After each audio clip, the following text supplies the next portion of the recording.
Streaming. Oh, where did my... Give me a second. Where did my live stream link go? I can't see the chat. All right, don't do anything sus while I'm waiting to figure out where I... Oh, there we go. I got it. Crisis averted. Crisis averted. Just get everything all organizado. All right, we are good. Hi, everyone. Welcome to the live stream. It's loaded. We're here.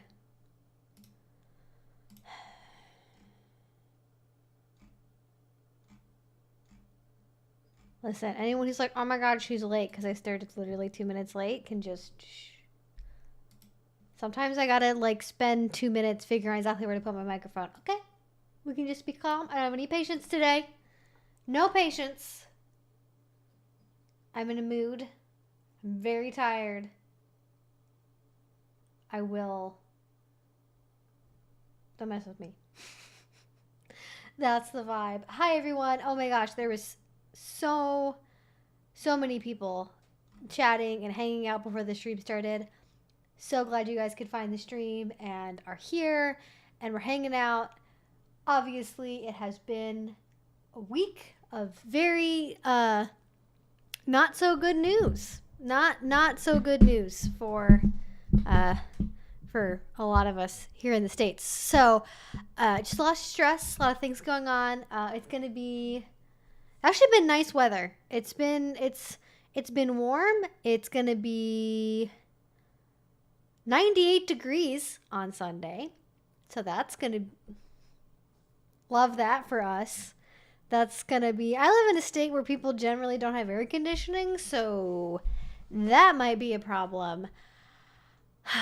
But it's been a lot. I'm sure a lot of you are maybe on the same vibe I was. I had to make a decision. I was like, do I want to drink on stream today? Is that a thing I feel like doing? People do drunk streams, right? And then I decided I have a great track record with not putting my foot in my mouth on live streams, so I probably shouldn't add alcohol to that mix. So I'm not going to do that. We're just going to stay hydrated and drink water because it is going to be in the 90s. And I like water, so we're drinking water, stay hydrated, wear your sunscreen, reapply it. That's my advice.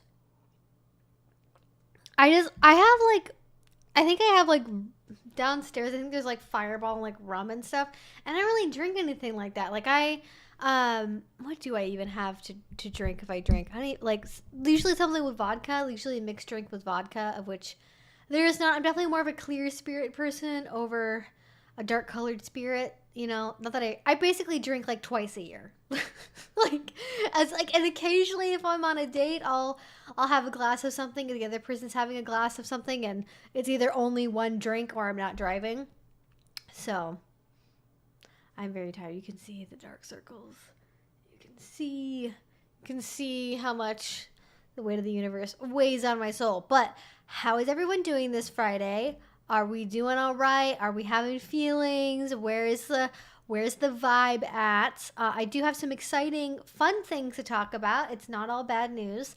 And I don't think I'm going to have this stream be all bad news, so don't worry about it. Like, we're going to focus mostly on being positive and this being a space for people to support each other. And, it's really easy to, like, wallow on Twitter and be sad about things. And we're going to maybe not so much be in that space.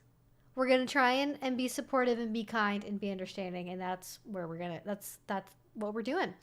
So basically, as always, this is an 18 plus only live stream, as it says right down there. Please read the rules. There is an FAQ down below, and that goes over all of my most common questions about common things that happen, in the live streams about like, where can I buy a vlogger? What do you recommend for books? Like those kinds of questions are in the FAQ. And we are still catching up on me not streaming for several weeks because of moving. And so if there are more basic questions, I know many of you are newer to the channel, so I am happy to go over some of those, but I can't promise that I will answer them if they are covered in the FAQ. So if you do ask a question like that, just make sure to check that down below, because chances are your answer may be awaiting you in fully detailed explanation already. So, that's basically, that's the long and short of it.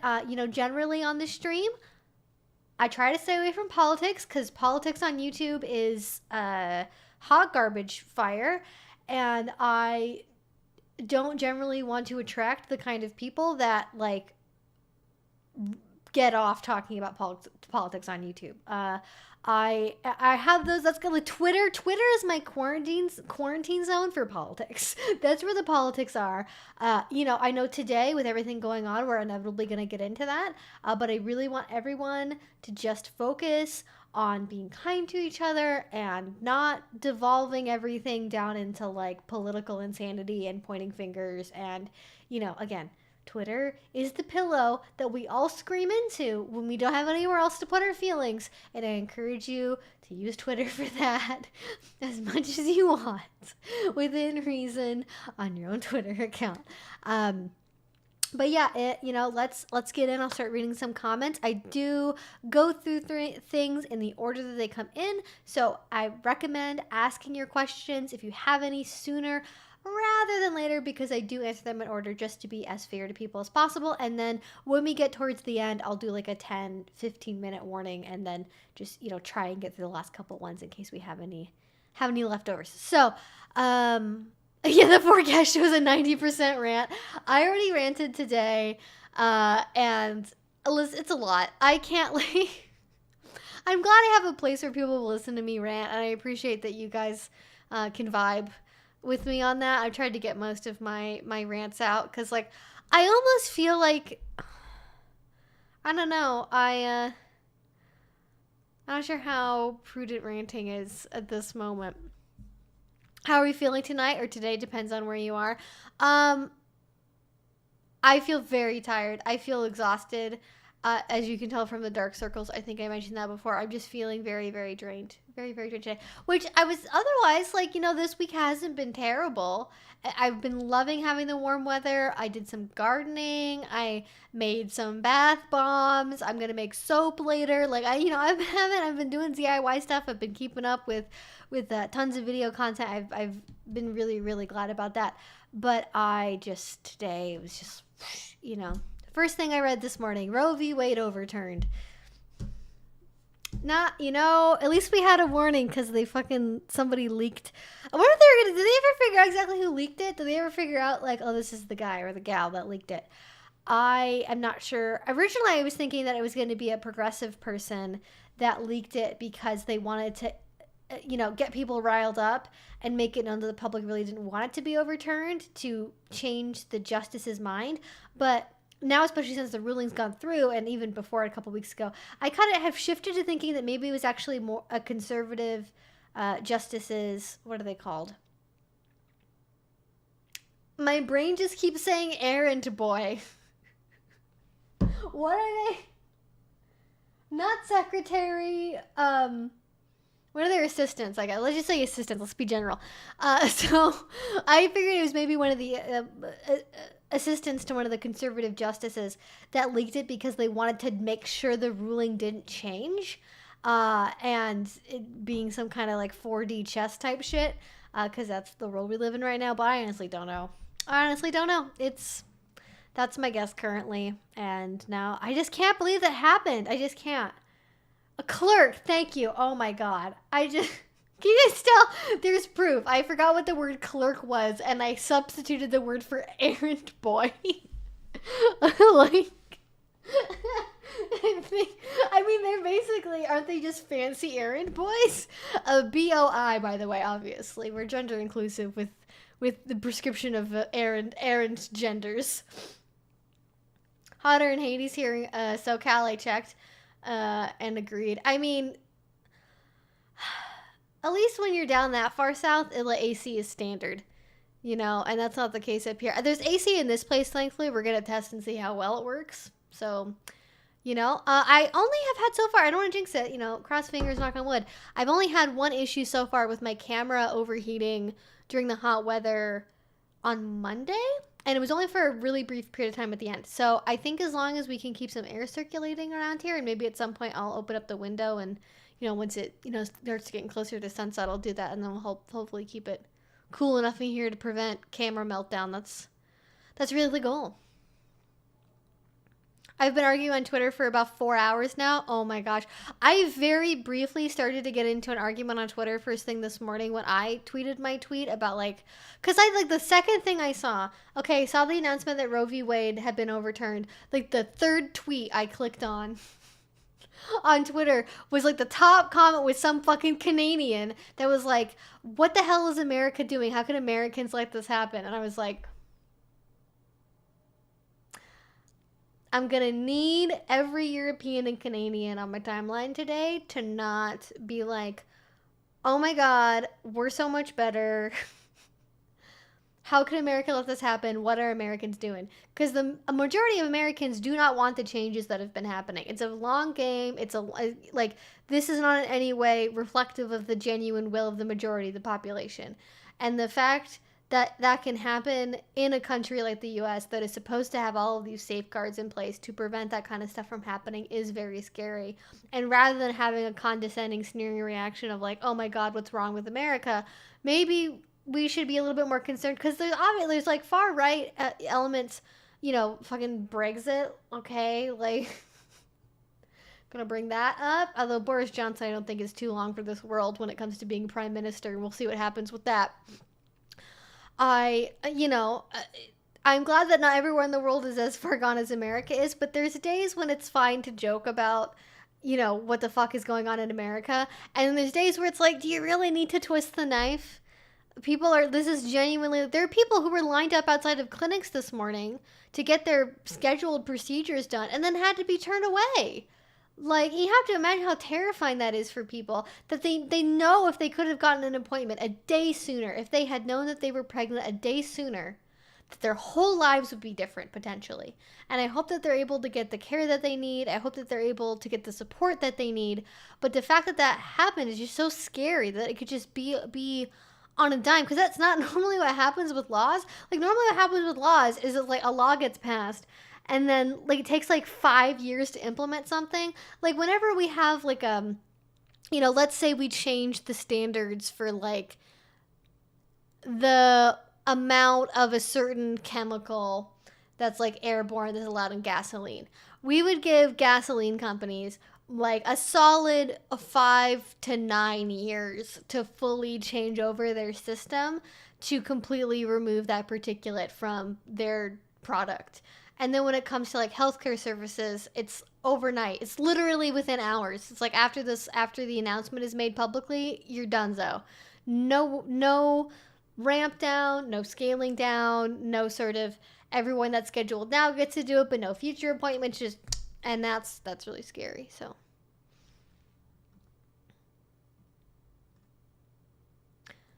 Hey, no worries. If you don't feel really social, if you feel like you don't want to be in the chat and be super active, that's fine. We love people that just lurk and hang out and just, are here to listen to me talk. And that is, that's what I do when I watch streams. I never say anything to anyone. Very occasionally, if I feel like I have a strong point to add, I will say something and be like, hey, did you know about this thing?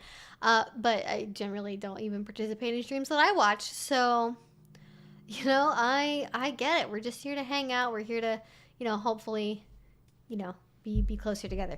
Okay. Interesting question. Linus. I actually don't know how Linus is spelled. Is that how you spell Linus? Is it Leonis? Leonis.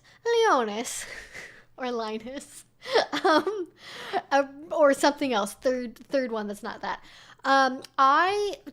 You say what editing program do I use? I'm assuming you mean for video. But I use a lot of different editing programs. So the main editing program that I use the only editing program I use for video is Filmora. And I have what is a Filmora 11X. No, I don't even have the X. I just have the regular standard, most recent Wondershare Filmora. Before I used that, I used Windows Movie Maker. So very high tech. I don't even think they support Windows Movie Maker anymore, which is part of the reason why I switched over. It was a little bit of a pain to learn at first, just because there are so many more features, and so it's more to navigate around. It looks a little bit more confusing than a really, really bare bones basic editing software. But that's what I use. I've used it for a really long time. I enjoy it. They have lots of good stock features in terms of stock video that you can use that's included with your license, stock sound, stock music. I don't use a lot of that stuff because I don't really have like I don't have the typical YouTube style of like a really hyper edited, full of, sound clips and music, 9-minute YouTube video. It's not really the content I make, but if that's more something that you're interested in, there's definitely features for that. And it does a pretty good job, especially for the price. For my thumbnails, I use this is funny. Speaking of acronyms that have multiple meanings, I use a software that is called GIMP. It means something, and it's a graphical imaging something. I don't remember what it actually stands for. I'm sure someone will put it in the chat description what it actually stands for. But I use GIMP too. And I use that, and for photo editing, I use Photoshop Express because I don't want to be arsed with all of the complicated features of regular Photoshop, and also Photoshop Express is free. So that is one of the advantages. So that's basically what I use, and I've been using all that stuff for a really long time. I've literally been using GIMP since probably, how long has it been? Over 10 years at this point, maybe even 15 years. Oh, and I started probably using it when I was like 15. So not quite 15 years yet, but like 12 years I've been using it for, and it's really solid. It's not the way that the interface scale, like the way that it processes images and the way that GIMP works on photos, especially in terms of adding fonts to an image, it's not the best for making quality thumbnails. But Rivka donated $30. Thank you. Using GIMP is very on brand. It is true. Thank you. Yes, I've been using that for forever. Back when I was like, editing photos to put on Neopets or whatever. I had a friend I think that showed it to me when I was still in high school. But I that's what I use, and I enjoy it. Like, it's not the best for making thumbnails with. I know a lot of people use Canva. A lot of people use other Adobe Suite software, or people probably use stuff from Apple, but I just have a regular Windows situation going on. So that is what I use, and it's all perfectly adequate for what I do, and I don't have any major complaints. So thank you for derailing me from my rant and asking a question. I'm going to go see my local health department on Monday, see if my insurance will cover the full cost of a tubal ligation. Won't be able to afford it otherwise. Well, I really hope I will keep you in my thoughts about being able to afford, with insurance, the cost of a tubal ligation. It's really, really hard to get a tubal ligation done in certain states, I know. And even where I live, I know people that have had trouble, like, convincing a doctor to give them a tubal ligation because, oh, well, you're not married, you might want kids in the future, and it's a really big decision, and she's like, give me tie my tubes. I am the patient. I am making an informed choice. Like, it's easier to get a knee replacement than it is to get a tubal ligation. Or it's easier to get your daughter lobotomized than it is to get I'm making a Kennedy family reference. It's easier to get your daughter lobotomized than it is for a grown-ass woman that's in her 30s to get a tubal ligation. And you know what? If that is what makes sense for you, if that makes sense in your life, I feel like you should be totally able to do that. And you know what? We should let people make regrettable decisions. That's my opinion. We should let people, if you're like, oh my gosh, what if you want kids in the future? What if you want this? Okay, well, you can freeze eggs. You can adopt. Like, there are options that aren't necessarily the standard route, but you gotta trust people to be able to make those choices sometimes. So best of luck with that. It's definitely, I know someone on Twitter that I don't know if it's a tubal ligation they're going through exactly, but it's something very similar to that they're currently trying to get done, and it's a nightmare. So much sympathy for that. I'm even thinking of switching, like, getting an IUD, because I've been using NuvaRing for years and years and years, but I'm like, I know what else is up on the government chopping block, and maybe it's better to get something a little bit longer lasting than just a NuvaRing. Also, Maybe this is TMI, but like the stress, the collective stress of the last couple of days have like, completely knocked my cycle off course, and that's very unusual for being on hormonal birth control. So thanks universe, thanks for that. Maybe that's part of the reason why I feel so like, right now. Every time I come back from Europe, I wish you just didn't. I mean, I really love Europe. Like when I've been there, and they have like weird things that they prioritize where it's like we're gonna outlaw being able to access porn on the internet, like, or functionally do that. They have like definitely, especially when it comes to litigating the internet and technology. I feel like the EU makes some like really like what are you doing type decisions, but like walkable cities, bikes, public transportation, cleaner air, like. There's very few things I can complain about with Europe other than like the grocery stores are smaller and it can be harder to find vegan food. Those are my main complaints, really. Yeah, I do really love it. Salpingectomy is more common than just a tubal ligation these days, full removal of the fallopian tubes. Yeah, I don't think, I know that people colloquially call it like tubal ligation, even if it's not full fallopian tube removal. That's interesting. It's interesting that there are so many things. I have not heard that term before. I'm sure I'm pronouncing it very wrong, but I will look it up later. That's the thing, though. A lot of docs won't do it. They require the male partner's permission. Exactly. It's like there's so many things we've had progress around, and then it's like you need your husband's permission to get your tubes tied. It's like, do you think I'm secretly getting my tubes tied and not telling my husband? But also, if I am secretly getting my tubes tied and I'm not telling my husband, it might be for a good reason. Like he's an abusive piece of shit that's trying to use reproductive control to keep me in the relationship, and this is my way of avoiding that, and this is a very legitimate thing, So it's like, the fact that in any way you have to get a spouse's permission for any kind of personal medical decision, or back in the day being able to open your own separate checking account or having a credit card. Why? Like, why do you like? There are no circumstances under which you share a body part that you would need to make a mutual decision about where you both get medical consent for the procedure. Like, is it your and we doing something to your reproductive organs in this? Like, you don't have vasectomies where, like, well, you need to get your wife's permission before you start firing blanks there, buddy. It's like, no one does that. That's not a thing. Not a thing that happens. If it is, I would love to know where. I've never heard of that. But you never have to be like, oh, let me ask dear wifey poo before I get a vasectomy, because she'd be really mad if I, started, not being virile anymore. Would really ruin the sex for her. I wanted a bilateral salpingectomy, but they wouldn't let me due to medical insurance, having Catholic prerogative. That is the most, like, I grew up Catholic. I was raised Catholic. You can have whatever your own independent religious values are. If your religion tells you no abortion, no birth control, okay, that's your religion. You are choosing to be in that religion. Fine.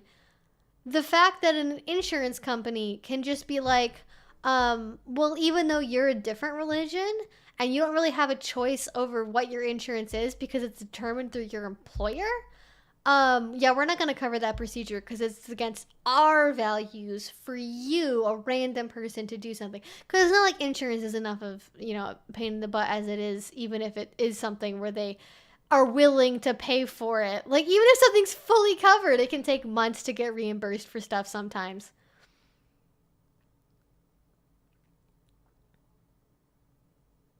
I just don't think that we should even, like, I get having medical insurance for the sake of additional coverage for things.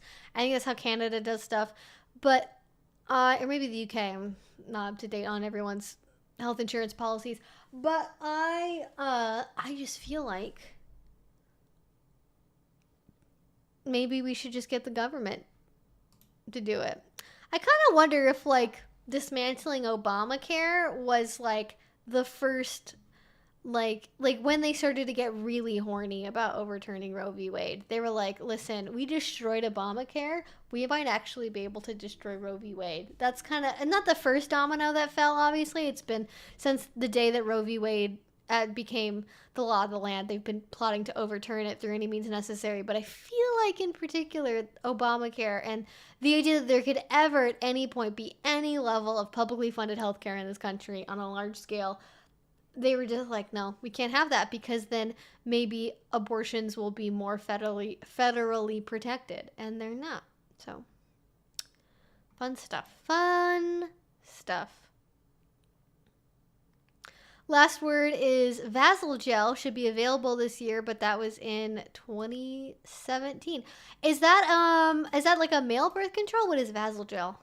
Oh, it's a new male contraceptive being developed by, God damn it, what's all these words I can't pronounce today? Parsimus Foundations. It's a made-up word, so it doesn't matter. Social venture, Revolution Contraceptives, to fill the need for a non-hormonal, long-acting, reversible male method. I just like how it ends on male method.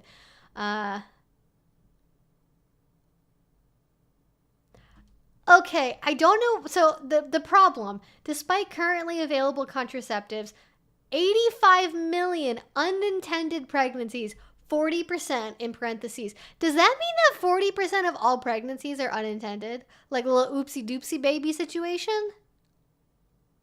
Listen, I've heard some shocking facts and figures in the last 24 hours. Like last night during the Patreon live stream, we were watching What's a Safe Word's newest video on Kinky Would You Rather, which was a super fun video. I totally recommend you watch it. It's a very nice, lighthearted, good palate cleanser for today.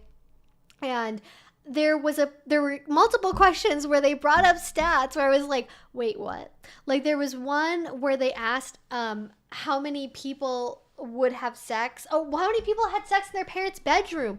36% of people in this survey of like 1,000 people said that they had sex in their parents' bedroom. How does that even logistically happen? How are you, like, is it when they're a teenager? Is it when they're an adult and they're house sitting? How, why, when, where? Is this a one-time only thing? Is it a regular thing? I need more information about this data. I'm concerned. And then the other one, which I don't remember what the specific numbers were, but like, oh, it was 28% of people had slept with their boss to get a promotion. And then it turned out that the number was mostly skewed by like food service workers and hospitality, where like your boss is just whoever has been there for 6 months longer than you and is, you know, vaguely experienced enough to be a shift lead, and they're your boss, you know? So somebody of a technically higher rank in your workforce, I suppose. Maybe not quite the same as, you know, CEO of a company having sex with an intern. But it's a lot. There's a lot of people. I don't know if we're doing okay, to be honest. Ooh, in 2008, 51% pregnancies unintentional. 2011, 45%. Well, there you go. That's a lot. And I think that just goes to show how important having options for that is, and how necessary of a medical service it is to provide, you know, free and safe access for abortions. Because, you know, I don't know about, I mean, free, although I would love it if they didn't cost anything, because the people that are going to be most affected by a law like this are the people that literally do not have the financial means to take care of a child or another child in addition to the children they already have, and then not get any government assistance except for maybe getting WIC. You know, that's, you know, and on top of that, having a formula shortage, like, it's just a nightmare of a storm of bad things. It's just a storm inside of a storm inside of, you know, a lot of stuff.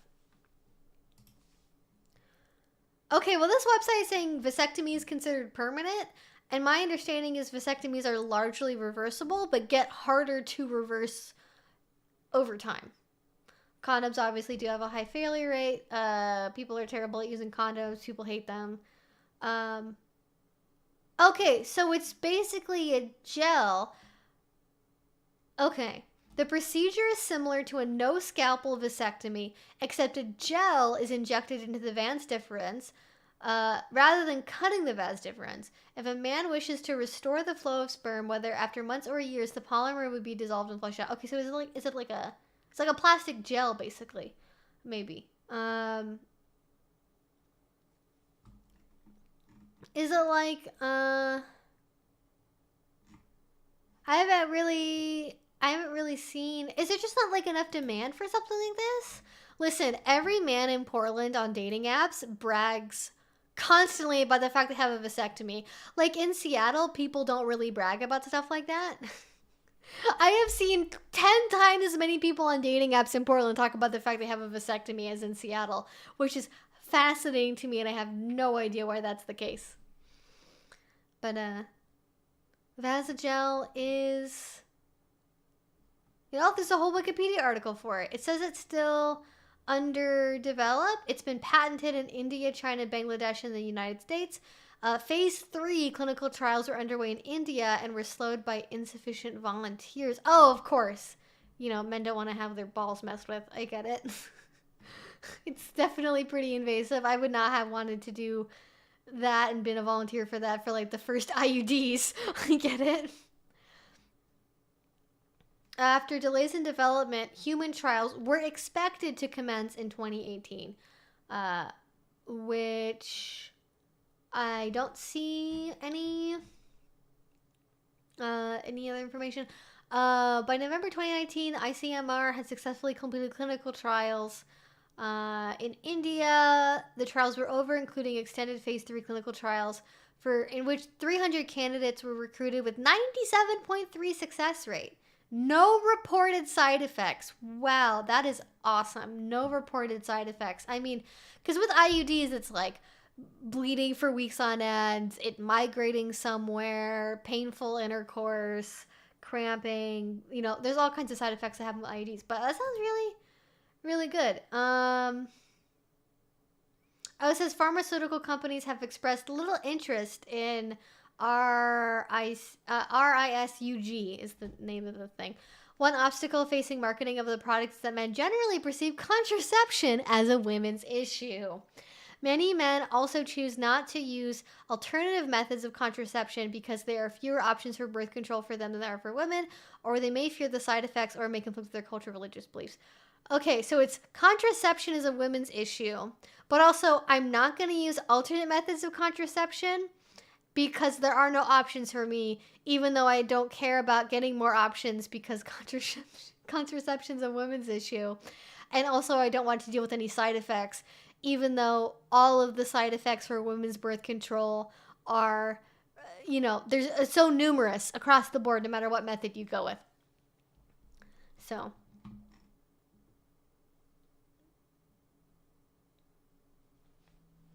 anyways, that's the update. I hope that ends up becoming a thing. That sounds like it could be really promising. I'm sure that people are going to be opposed to having a plastic gel injected into their balls, but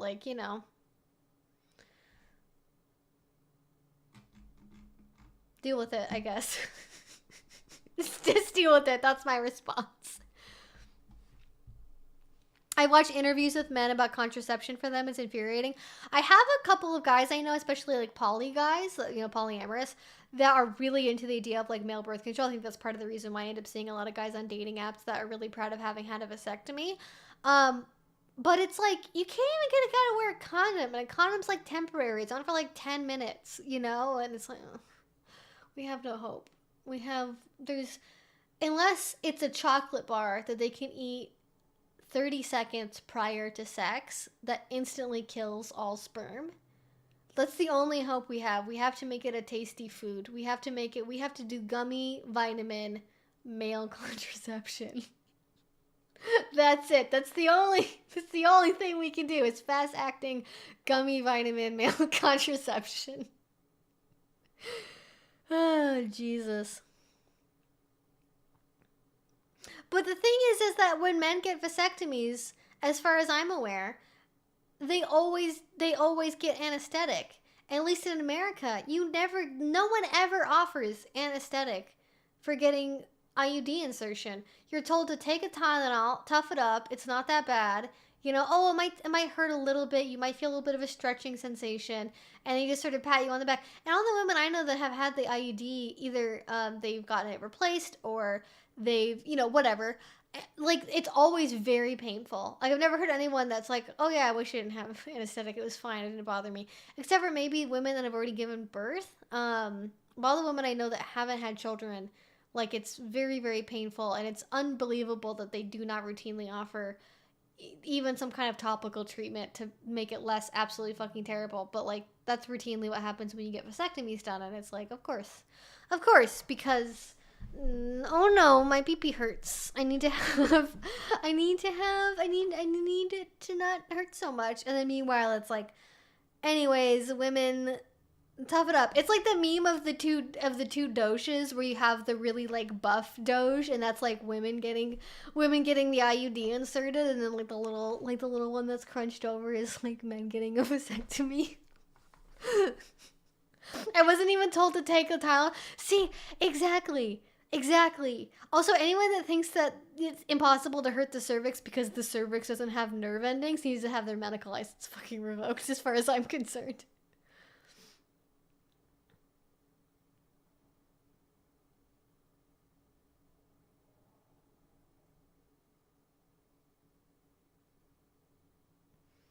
Like, and also, like, people don't understand the difference between, there's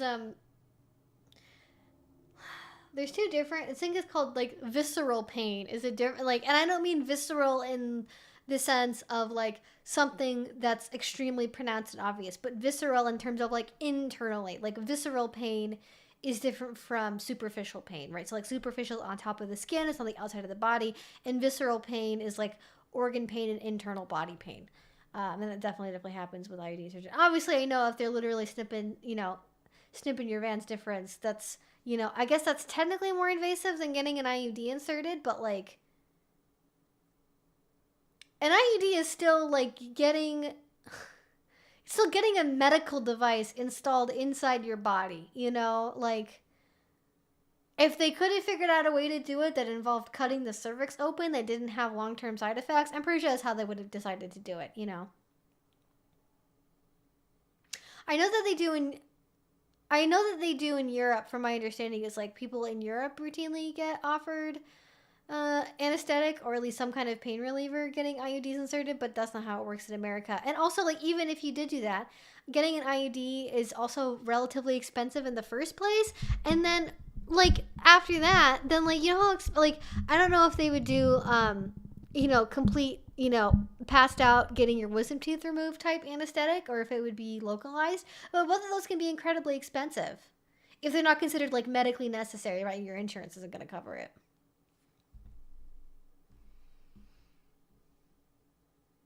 Yeah, exactly. I mean, even when you're just, bopping around with your cervix during normal life stuff, it can still be painful. So, like, imagine what it's like to get it forcibly dilated and then having a plastic device shoved inside of it, that pops out with wings.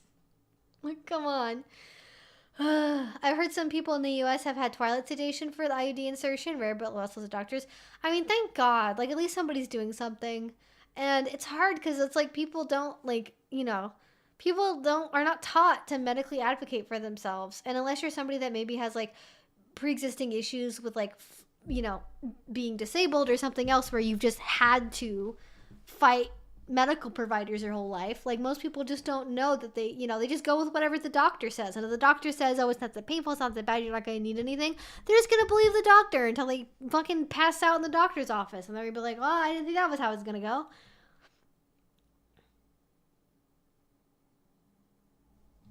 A freaking drywall anchor in the cervix. It's exactly what it is. Oh my gosh. Oh my gosh, that's so true.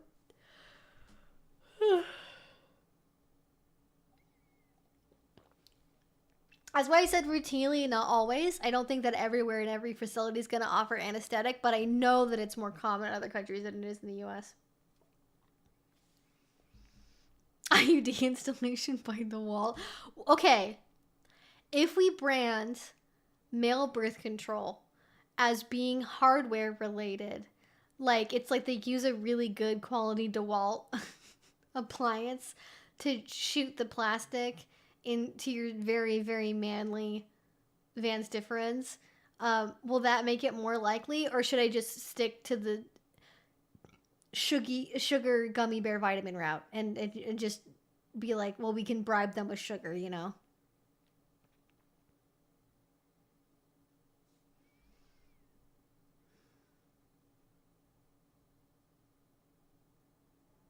They don't do that with loofahs because they're seen as too feminine.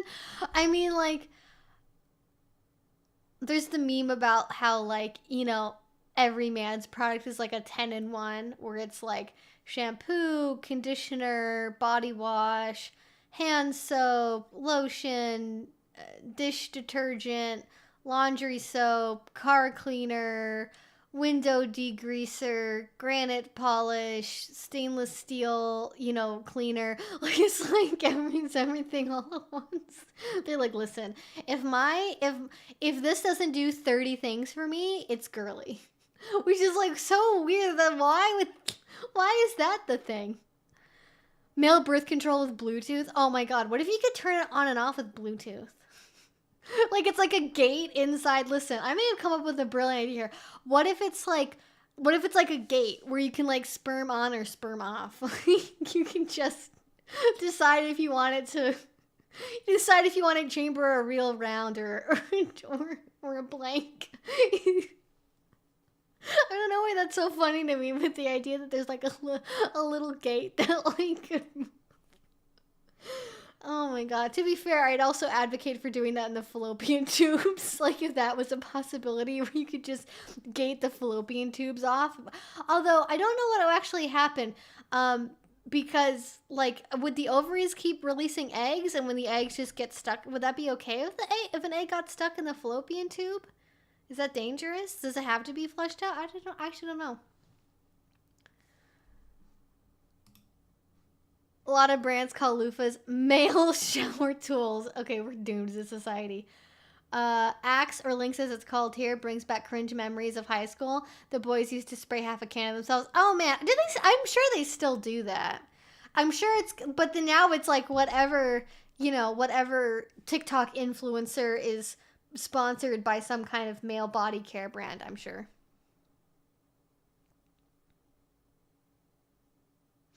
Oh, that's right. There's coils. Yes. Okay, but is it a gate that moves up and down that either lets eggs pass? Eggs not pass. That's my question. I don't even know if, like, are loofahs even good for you? I don't know. I don't know anything about loofahs. I have one of those Japanese, like, exfoliating towels. That's what I use.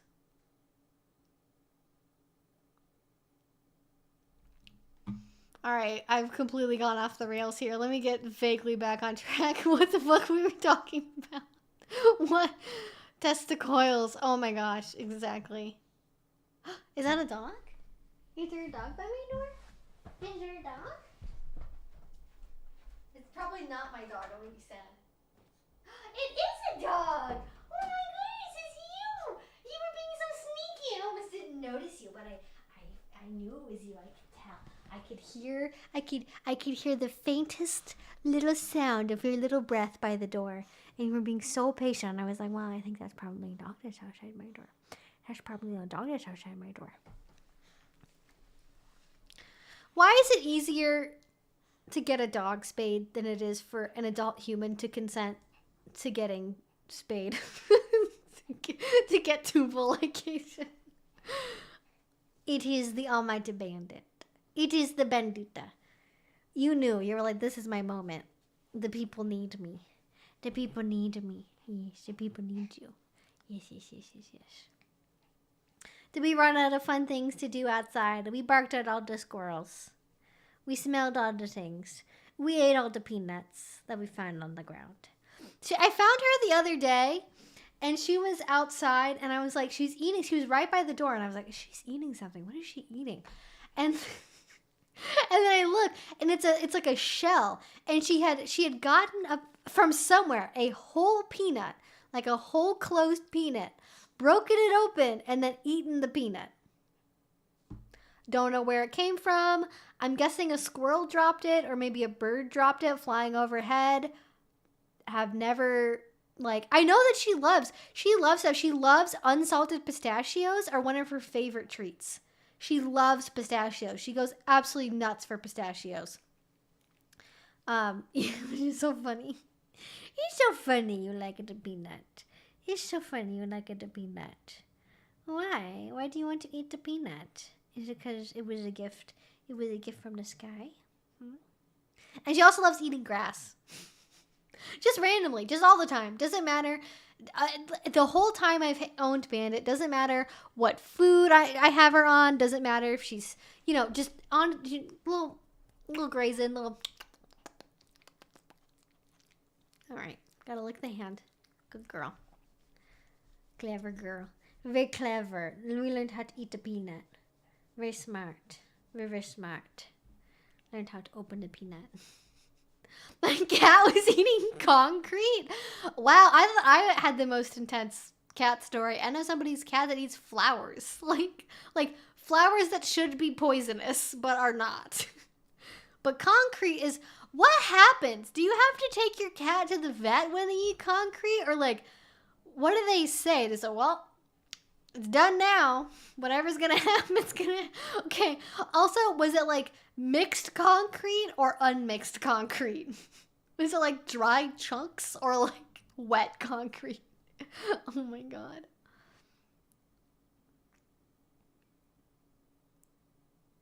Well, it's not when her stomach's upset, because it doesn't matter. So she never gets sick. She never gets sick from eating grass, and it doesn't matter what food she's on either. Because I've changed multiple brands. I even changed from a grain-free formula back to a grain-inclusive formula of food. Across the board, always eats grass. Not a ton, but in the morning when she's outside and there's kind of, there's dew on the grass and it's kind of cool. There's a couple munches from the top, a little morning snack. She's having her juice cleanse. That's what she's doing. She's having her morning juice cleanse.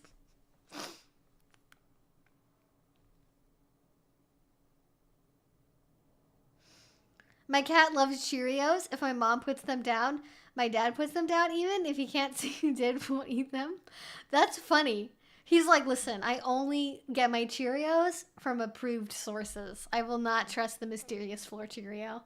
Probably smart, to be honest. The chicken McNuggets make sense, though, because it's actually meat, but if it's not meat, I'm just confused.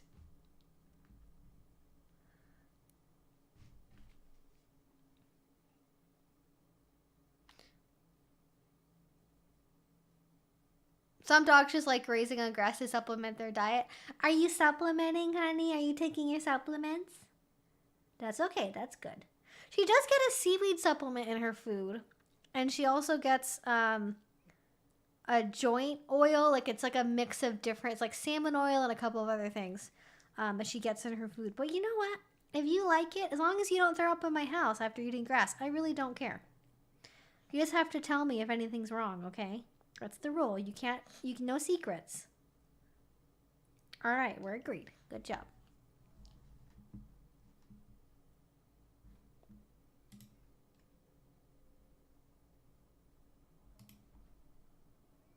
This is why I hate how bio kids are their default. I want to adopt and everyone insists I'll change my mind. I currently live with a pair of toddlers. There's no way I'm willing to do that again. I mean, that's why people always are like, oh, when they're yours, you'll change your mind. Or no one's ever sure they want to have kids. And now I know why fucking people say that. It's because 51% of pregnancies are unintended. And so everyone's like, half of all people are oopsie babies. And so parents are not prepared for parenthood. And they just have to go, well, guess it's time. Guess it's time to be a parent now. Whoops. And it's I feel like you should absolutely be able to choose when you want to be a parent if you want to adopt. And it's so silly that people are like, because that's the whole thing, right? Is people are always saying, well, there's so many children that need loving, deserving homes. And, people always are like, well, if you don't want to, whatever. People are weird, and I understand why some people feel really strongly about wanting to have a kid that's biologically theirs, and that's an important thing to them. But also I feel like if people don't feel that way and they want to adopt because they don't want to deal with toddlers or changing diapers or bizarre sleep schedules for many years and they want to adopt older kids. You know, it's the same thing as like some people want to have a puppy and they want to bring home an 8-week-old puppy that's going to pee on everything and bark all hours of the night and teeth and probably bite you by accident. Like some people are like, they love that process. They love the bonding that gets to happen very early on. They get to be with the dog throughout its whole lifespan. And other people like me don't want to deal with that. And I love having an adult dog. I wouldn't really say that I adopted you though, Bandit. You weren't a baby when I got you. You were a very fully grown lady. Very much a fully grown lady.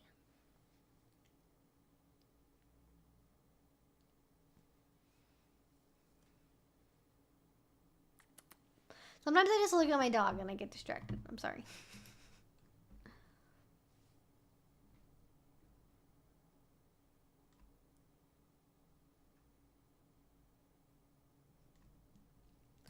Oh my gosh. Okay, this got blocked, but I just have to read this because this is you win the most insane interpretation comment of this entire stream.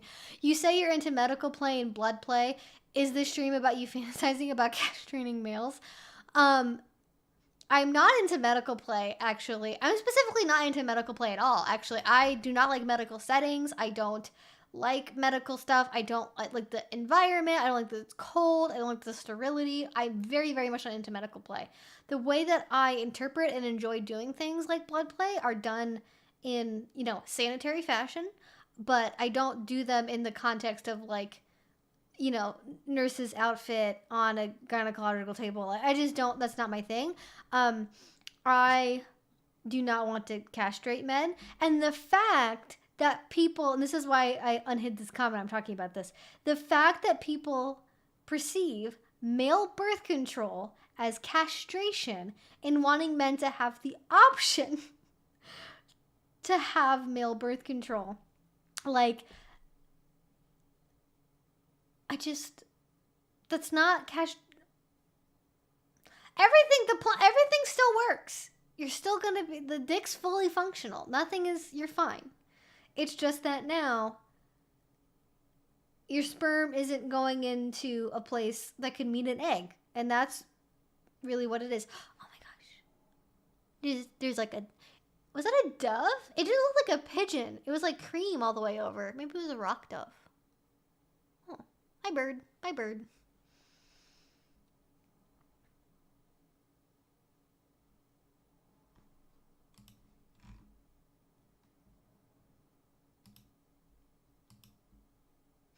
Doctor's offices need to be very clean. Comfy isn't always compatible with that. Yes, exactly. But I don't have to be a doctor's office. So, yeah. I am still in the Pacific Northwest. Shibari Study is great for sure. I definitely still recommend them.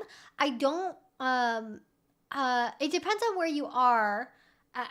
Full Circle Kink might be something that you want to look into. I'm not sure if they're still doing classes, but a lot of the organizations around here that used to teach classes regularly. There is also, I think in Portland, there's something called Bondage Soup. I know I've heard the name before. I don't really know a lot about it other than that. But if you're looking for rope resources, those are the two big names that I am familiar with that I think still are doing things. But otherwise, I don't have, any private instructors that I could personally recommend, or there's not, as far as I'm aware of. And if there is something out there, I would love to see it. I'm not aware of there being any bondage centric places in the way that there's like Studio Anatomy London or Barkus and Annie. What is their place in Vancouver? Their rope dojo. I don't remember what it's called. There's not really any rope dojo, like rope centric dungeon places around here. Other than, if you're up in Canada and you're in the Vancouver, Victoria area, there is an option for you. I just can't remember the name of the venue, but it's ran by a really, really well-known rope educator named Barkus. I've never taken a class from him. I don't necessarily have any opinions I can share about teaching or methodology at all. But again, if you want to Google some names to find some educational resources, those are the ones that I am aware of that I'm fairly confident advertising. Little girl, how are you, Danny Dog? Are you gonna help me make soap later? Are you gonna help me make soap? I'm making root beer soap later. Or possibly, what's the other one I have? I have like a coffee. I have like a cream coffee soap. I may make that. Okay.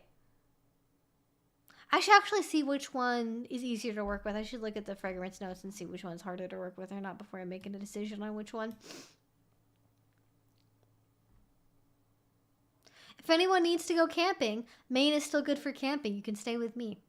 Washington and Oregon are also, as far as I know, both still good for camping. So, you know, little wink, wink, nudge, nudge. Now we need a full hysterectomy anyway for medical reasons.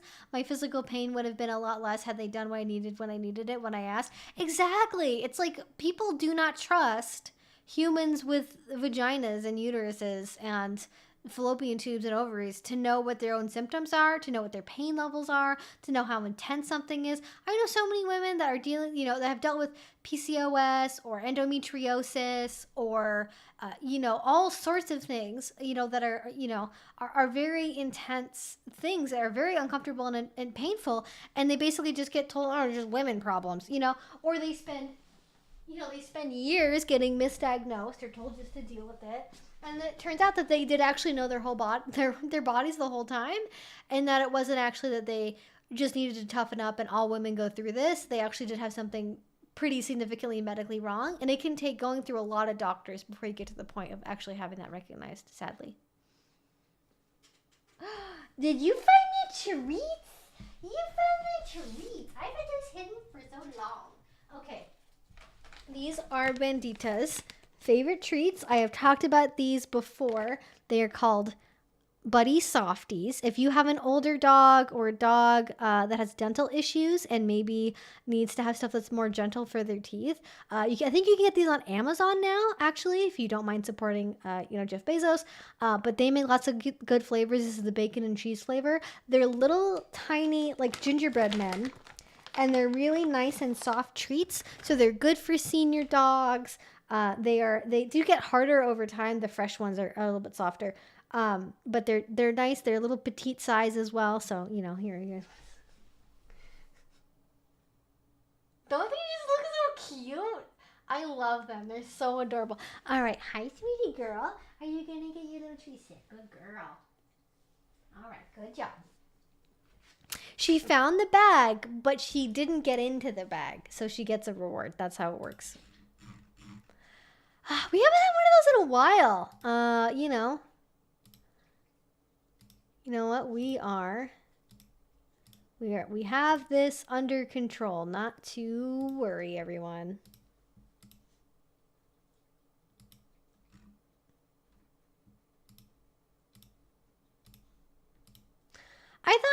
I've been getting, you know, maybe on a slightly positive note, I have been getting a lot less spam than I used to get. In the last, you know, probably 2 weeks, I've noticed. It used to be that I was getting a lot of spam comments there for a while. That's it, honey. The treats are gone. I moved them. You had your little treat. Now it's all done. That's how that works. You eat the treat and then it's done. Oh my goodness.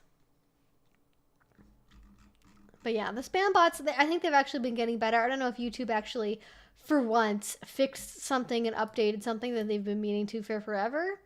But maybe they just haven't been bothering as much because it didn't stream for a little while. I'm really worried about birth control beyond just contraception. It also helps my acne, lowers my very high libido, and regulates my period. I really don't want to lose my hormonal birth control. Absolutely, Aurora. I think that's all very valid. I think, you know, people forget that there's so many reasons why women go on birth control, or people that have vaginas go on birth control. Lots of women that are lesbians that never have sex with men. Lots of people that are asexual, like myself. Lots of people that, you know, have very long, very painful periods. You know, people that use it to help control their acne, like you do. Like, there's so many reasons for any. I think they're all valid. You know, whether it be for actually, you know, preventing pregnancy or any of the other reasons. And I hope that it's going to stick around. You know, one of the reasons why I really like having a Nuva ring is I can get 3 months worth at a time. I'm not sure how easy that is to do that with, you know, pills or patches, but if you have the ability to stock up and you're worried about it, You know, it's very, very easy to, you know, for the ring, I just keep them stable in my fridge until I'm ready to actually use them. And that's worked for me for years at this point. So definitely, if you feel nervous, stock up for a couple months. And that's one of the reasons why getting an IUD, despite the fact that it can be painful and bad and expensive, can be a really good option because they are longer acting. So just going to throw that out there. Because I don't imagine they're going to be forcibly removing people's IUDs, but, you know, well, I've said that, knock on wood, you know.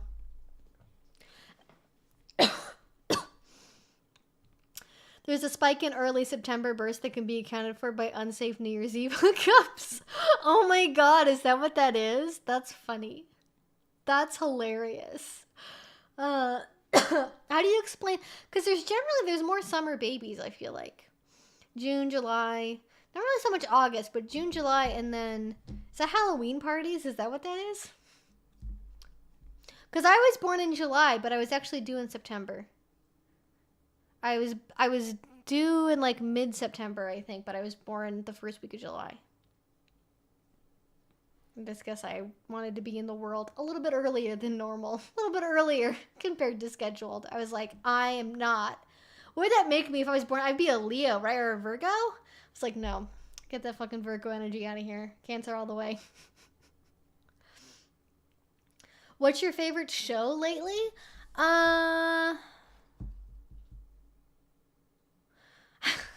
The only television show I've been watching has been Star Trek Deep Space Nine.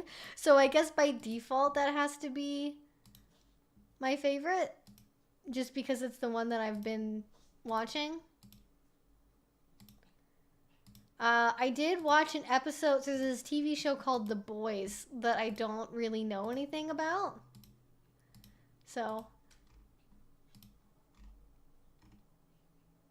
I'm not quite sure how to explain it. But it's basically about what if superheroes were terrible people? And the most recent episode that, one of my roommates was watching, there was an orgy that happened in it with a bunch of, like, C-list superheroes at it. And it was weird in that it was like, oh, they must have talked to somebody about this because... They had the swinger house or the orgy house that had the orgy at it had pineapples as exterior decoration. And that has long been known as a signaling way to tell if somebody is, swinging friendly. Yes, the Herogasm is the name of the episode. Thank you. It's like, there's an orgy and then... things happen, and I don't think I'm ever going to watch that show because it seems really intense, and there's a lot of assault that happens in that show from what I understand, and I just don't have the capacity for that. Barry seemed interesting. I've seen a couple episodes of that, but I just don't really watch a lot of TV. I have a lot of anime that's on my to-watch list that I haven't gotten to yet. I'm also very glad that I have not kept up with Attack on Titan at all, actually. I've heard really good things about the Orville. Very, very good things. Haven't actually watched any of it yet. I love The Boys, but the excessive gore is annoying. They go for shock value at all times. I sort of get the desire to, it kind of seems like a little bit of a fuck you to Marvel on first impression, where it's about, like, superheroes aren't always good, and if they did really exist, they'd be horrible, narcissistic people that think everyone around them is lesser,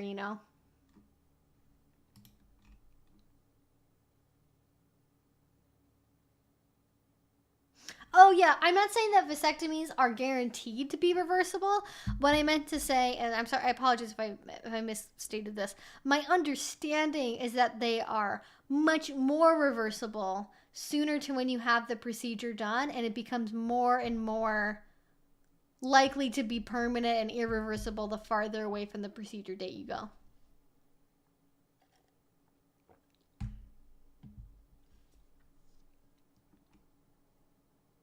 I love the idea of a hot glue in the balls for pregnancy and prevention. Yes. I, if that's what it takes, that's what it takes.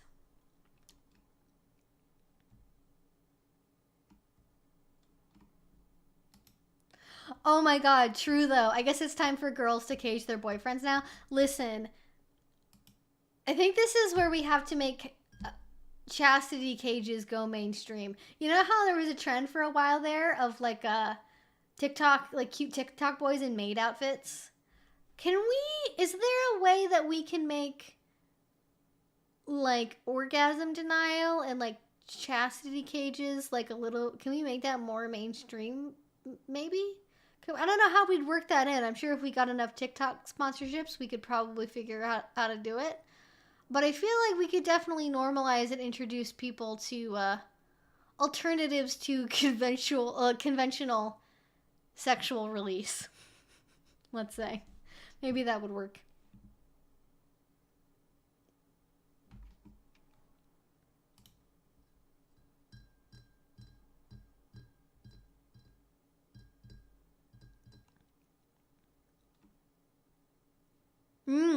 I learned something very cool about top surgery.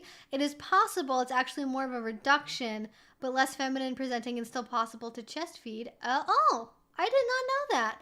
I mean, I definitely, when it comes to, you know, surgeries and things like that, they kind of, in general, I'm not like a big fan of medical stuff, as I talked about earlier, not being into medical play.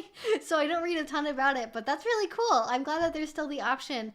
People don't realize it, but a lot of people's bodies are perfectly capable of like breastfeeding, and it takes a lot of stimulation for that to happen if you're not, somebody who's currently carrying a child, but it is definitely possible. I mean, there's a reason why people are able to make adult breastfeeding relationships a thing, right? Like that's a whole subset within ABDL and also its own kink. So where there's a will and technology, there's a way.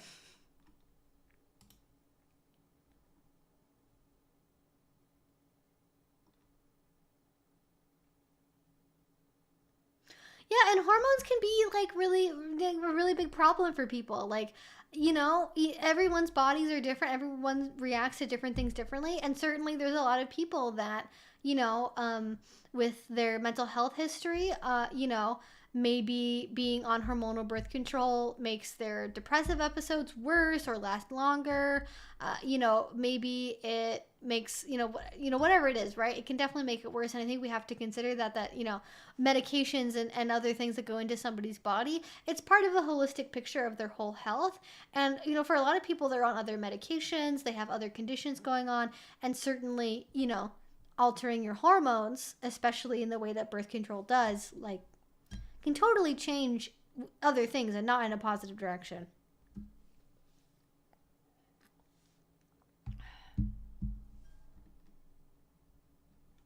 Do you think a vasectomy also protects STIs? Or you're talking about the guys in Portland that are really proud of having a vasectomy? I think that the kinds of guys that hope a vasectomy will mean that they can have unprotected sex more often because they're clean and, babe, I've totally never had anything. Like, I'm totally fine. Like, I will never trust a guy that just tells me, oh yeah, I got STI work done like a couple months ago and I was totally clean. Like, you got a copy of that? You gonna show me the goods? Because for all I know, the only thing you got tested for was chlamydia and gonorrhea, and I'm gonna need to see a little bit more than that on the information page. Because that's the other thing as well, is like, even if you see STI results, did they actually get tested for everything? If they didn't get tested for everything, when was the last time they got tested for everything? How many partners have they had during that time? And just like, I don't know, wear a condom. Wear a condom. Can't be that bad. Or just don't, don't have sex. I'm an asexual person. That's very easy for me to say, as I'm just like, but maybe just don't have sex. Like, have you thought about that possibility? I'm just like, I only want to have sex with a woman if she's a stranger and she'll let me nut inside her. Like, sir, have you considered not doing that? Have you considered you don't have to live your life that way? Just asking. Just wondering if you've thought about that at all. I just don't get it. Listen, what are those crazy allosexuals doing? I need to make that a t-shirt. What are the allosexuals doing? Sir, this is a Wendy's. Exactly. Sir, this is an Arby's. Please. Please leave. 10 minutes, I think you're overestimating them. I mean, I guess in that time of like the 10 minutes, I'm calculating like how long does it take you to fumble around putting on a condom the correct way? And then maybe doing some half-hearted foreplay and then doing the sex.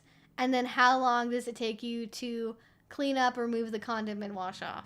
You know, it's the whole experience from the moment the package tears to the moment it's in the trash can.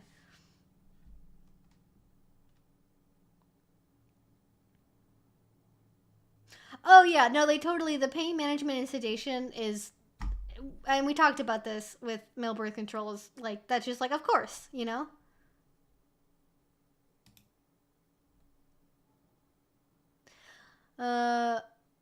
Yeah, my partner wishes for more than anything that he had the option to have birth control. He hates having to depend on just my birth control. Exactly.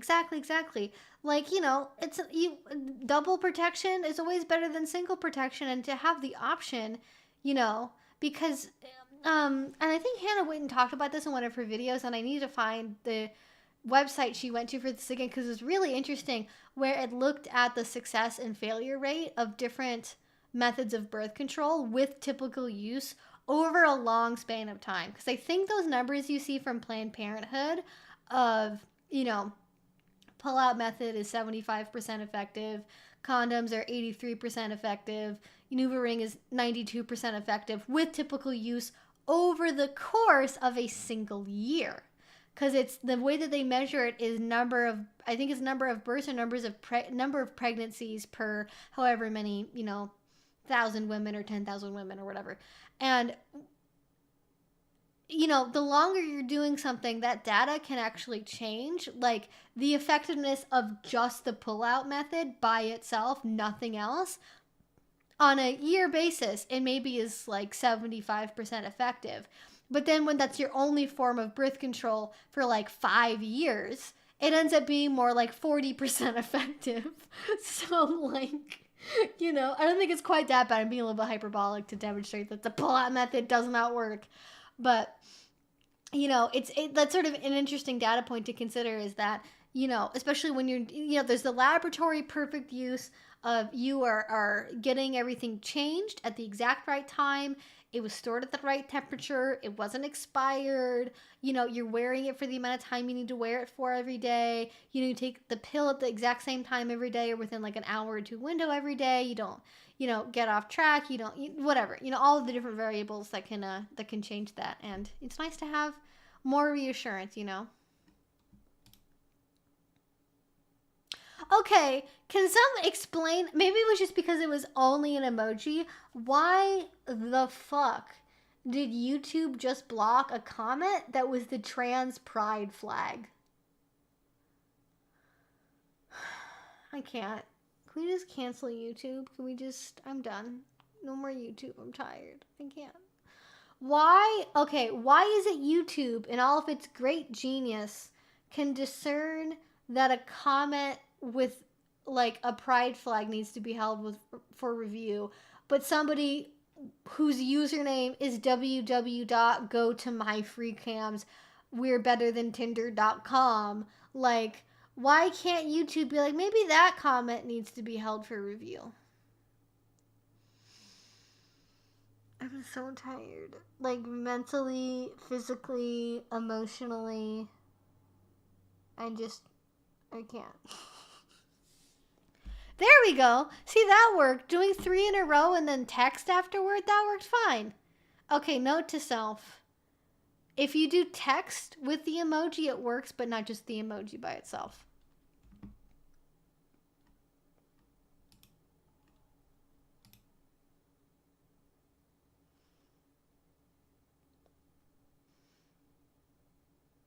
YouTube might try banning all the anti-trans blood libel generating channels, except they are very profitable. Do they actually monetize that shit? I'm aware of like what kind of channels those are, and like, you know, I definitely keep up with that kind of content in the sense of like people kind of fighting back against it and pointing out how that logic is terrible and wrong. But I didn't realize they monetized those videos. What the fuck? Like, talk about messed up priorities.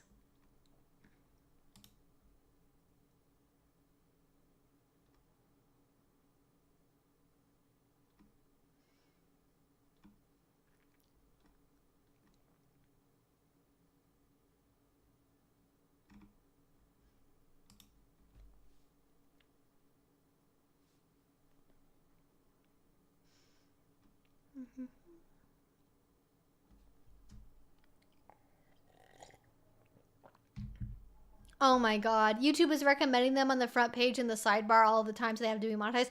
Oh, is this was it Matt Walsh, the guy that made the what is women documentary where he lied to people that he was interviewing about what they were being interviewed for? Fucking classic.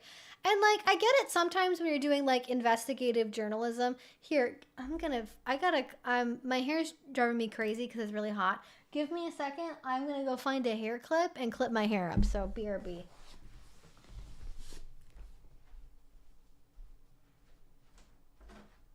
Stay there, tiny dog. Oh, no, you're following me. You almost got caught on the doorstep.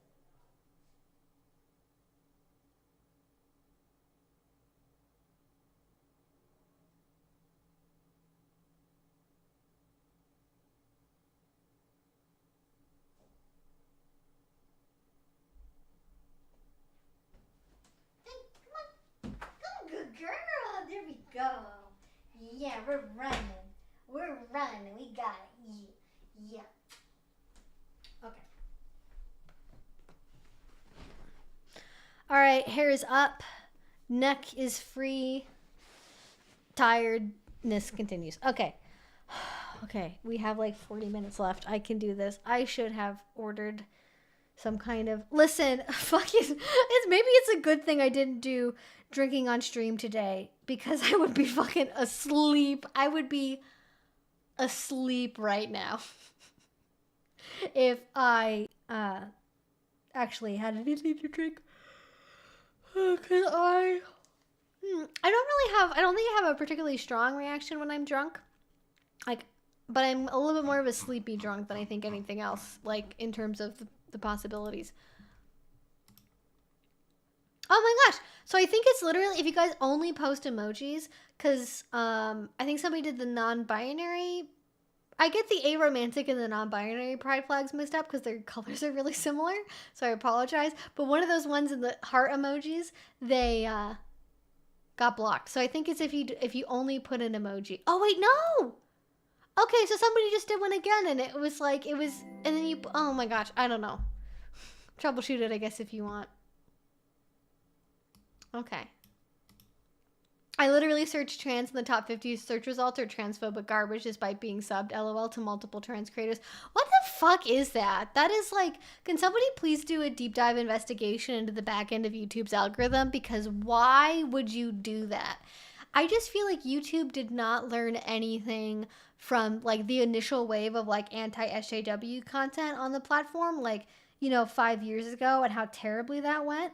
It's like, you get in more trouble on YouTube for sex ed or talking about like the realities of like, getting a gender affirming surgery done, and like they'll demonetize your channel for that. Or like the guy who is it called? The Act Man. You guys remember when that happened? Where the Act Man, he got... Oh, see, and then see a bunch of people's comments just went through that only had emojis. So I don't know what the hell's going on with that. But there's this guy named the Act Man, and his channel got completely permanently demonetized, over 1 million subscribers, because somebody was abusing the copyright system after... Oh, honey! There we go. Good girl. Somebody, he made a reaction to a video that somebody had made that was like a really terrible review of Dark Souls, and he made a response, to the terrible video, and the original creator, like, basically tried to destroy his channel and was harassing him and doxed his family members, did all this terrible stuff just because this guy did a reaction to him. And then YouTube was just like, oh, well, no, the reason that we terminated your monetization on your channel permanently, will not be able to be revoked, isn't because of the fact that of the false copyright strikes. That's one thing.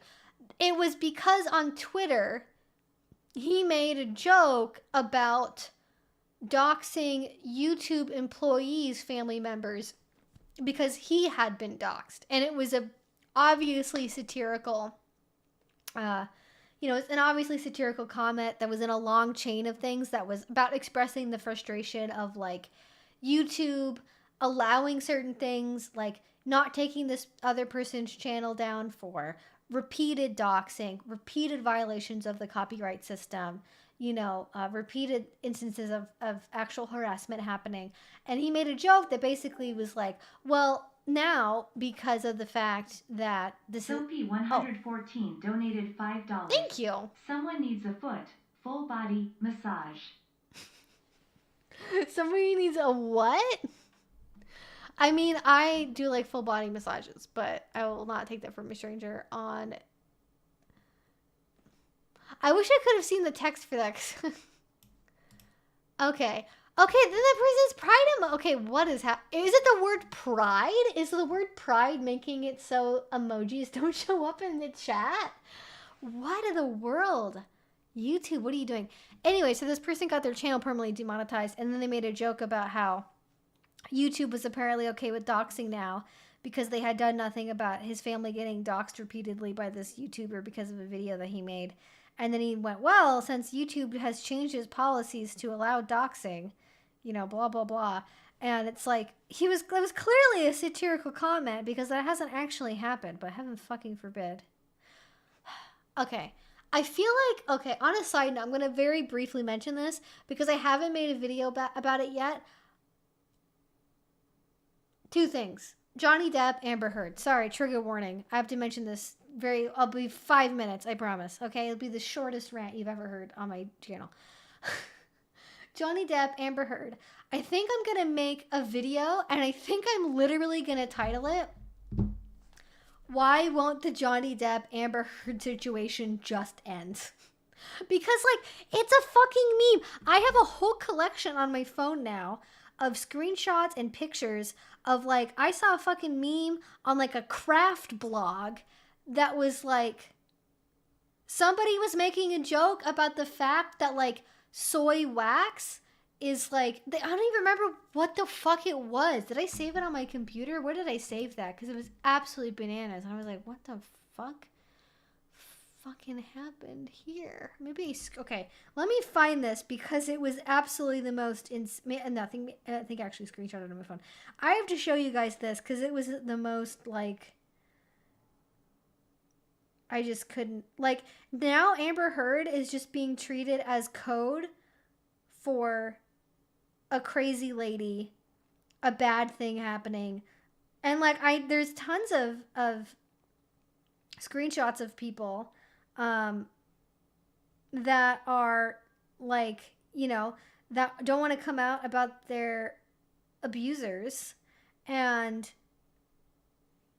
the reason they don't want to come out about their abusers is because of the fact the Amber Heard. Or there's even people that are in, like, pro Johnny Depp circles that are trying to share their stories about, like, being abused, and then, like, the response from the crowd is like, well, do you actually have evidence against him? Are you going to take him to court? And it's like, oh, you're getting, this is the hole that you dug. Now you're going to lie in it. This is what's going to happen. Okay, so this is it was about fragrances. This is what it was. You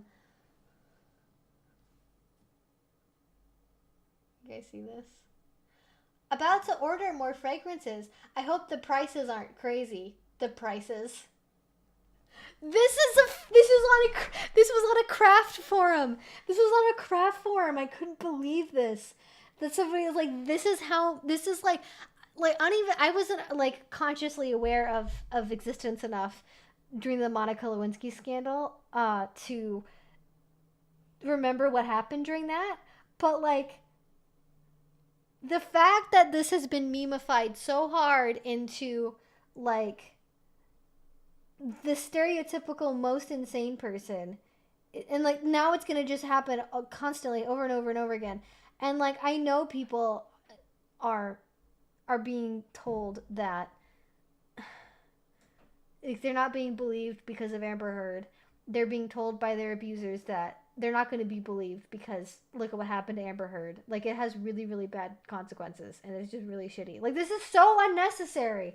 There's somebody who made a fucking dildo as a replica of the Maker's Mark bottle that Amber Heard said she was assaulted with. Like, that is so, like, crassly unnecessary. And again, this is just one example of, like, many I have found over the years, and it's just really sad. It's just really, really sad that this keeps happening. But in other news, David Dobrik hired Johnny Depp's lawyers. Those who don't know, David Dobrik, very famous vlogger here on YouTube, very publicly, very dramatically, permanently injured one of his best friends, Jeff Wittick, due to an accident that happened during a stunt for a vlog in which there was no medical personnel on site. There were no ambulances, no oversight, no fucking anything. Just a couple of people in their late 20s and early 30s that definitely should have fucking known better, doing some shit. Gravely injured his friend. And now he's being sued by Jeff Wittick, who was injured, for his catastrophic lifelong permanent injuries. And now David Dobrik has hired Johnny Depp's legal team for his defense. So I don't know if he just hired the same law firm or if it's going to be the exact same lawyers. I just can't, like, how is that going to play it on social media? Let me see if I can find, like, an article about this. Okay, David Dobrik. And I'm talking about this because this is how I cope with the world. It's dumb shit that doesn't matter, but it kind of connects back to this more important thing. Let's see, David Dobrik, Johnny Depp lawyers. Because it could have just been he hired the same law firm, or is it literally the same lawyers? Okay, it says David Dobrik could be working with Johnny Depp's lawyers for the Jeff Wittick case. Fans think David Dobrik might be working with Johnny Depp's lawyers for his upcoming legal tryst with Jeff Wittick after unearthing a clip that sees them mention the YouTuber. In recent years, Dobrik has come under fire for several situations, blah, blah, blah. Only recently revealed that Wittick was suing, blah, blah, blah. Johnny Depp's representatives in his globally viewed case against Amber Heard became stars themselves throughout the process, which is weird. And anybody that tells you that that money is not a factor in the fact that they are a prosecutor for civil litigation needs to shut the fuck up. Because I am tired, especially after today, with multiple justices, when they were getting sworn in, or when they were getting sworn in, but when they were being confirmed, multiple justices that came up on stage and on stage. They were I'm so tired. They were being asked questions. They all got asked questions about Roe v. Wade. And they would all say, it's a settled law of the land. It's very important to maintain stare decisis, blah, blah, blah. And they were all just fucking waiting for the moment. They were like, oh, we're going to overturn Roe v. Wade. And anyone that fucking tells me that money and fame is not an influence for why especially civil litigators do what they do, I'm going to need you to sit back down and stop lying to me about the fact that money doesn't influence the law. The law is just the law. Like, there are certain lawyers that get into the law because they do actually have a very deep sense of justice, and they do really care about people, and they don't care about the money, and they don't care about the notoriety. You know who those people become? Defense attorneys. If you are a powerful civil litigator working for a large law firm, there is no way that you don't do it because of the perks and the money in some degree and getting to work with famous clients. Because I feel like if you genuinely really cared about making sure people had access to justice and really believing that justice shouldn't be determined by the amount of money you have in your pocket, you would be a defense attorney. You wouldn't have become a civil litigator helping, companies escape accountability for, harming people or, like, there's just so much stuff that's been happening. I can't believe it.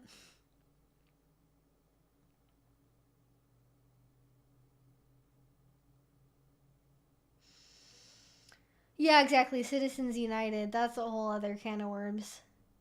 Yeah, after wrapping up their case with Depp and Heard, Chu, who's one of the main lawyers of the law firm, can be heard telling Vasquez that he had a great talk with David Dobrik today, suggesting that they could be representing him in the future. So that's really interesting to me because Chu and Vasquez have developed their own notoriety, and it's like there's a subsection of like middle-aged horny men that are really into Camille is it Camilla? No, it's Camille. It's Camille Vasquez. I feel like I'm saying that wrong for some reason. I feel like I don't know. Maybe I'm just crazy. There's a subset of middle-aged men that are really horny for Miss Vasquez, almost in the same way that they're really horny for like AOC. And like it's kind of creepy and weird. But beyond that, I'm really interested to see how this ends up playing out with, because public, I think, opinion has been really, really, really strongly on the side of Jeff Wittig this whole time because they fucking vlogged everything. There's footage top to bottom, text messages, emails. There's so much stuff out there that, that has been in public eye, almost the whole time basically. It hasn't been sort of, leaked to TMZ kind of type stuff.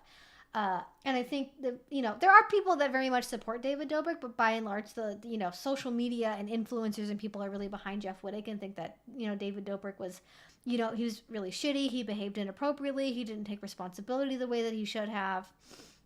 And I feel like what's going to end up happening is that they are going to end up in a scenario where, because of how strongly people feel about maybe how the Johnny Depp case went and sort of this fame and like people people genuinely really like Miss Vasquez and Mr. Chu, and they really I wonder if the tactic for David is like, these are the most popular civil litigators that are currently around, that are available, so like we're gonna hire them, and if anyone can change the public perception of David Dobrik, I think it would probably be them. I think that says a lot about the fact that, the law isn't just the law in isolation. Like, public perception really, really matters. And having a good law firm that people like is also really important. Like, equal to, if maybe not even more so than the evidence itself. So I find that to be very, very interesting. I'm very glad that Marilyn Manson did not hire Ben Chu and Camille Vasquez, because that probably would have been really bad. And the law firm that Manson is working with are people that he's worked with for a very long time that primarily deal with contract law. So, that's going to be interesting to see play out. But yeah, it'll be interesting to see if they are actually working with David Dobrik, like, is this really going to change people's opinions about, Jeff Wittig versus David Dobrik? Is it going to end up mattering? Is it going to make them reevaluate that, like, lawyers are lawyers because it's their job, and it's like, sometimes they're going to defend clients or represent clients that you really, really agree with, and sometimes they're going to represent total pieces of shit. And probably a bad idea to stan a lawyer, I feel like, because then it makes it hard for you to actually make a rational analysis of the facts. Celebrity attorney shouldn't be a thing. Oh, yeah. Oh, there goes the camera. Cool. Okay, opening the window.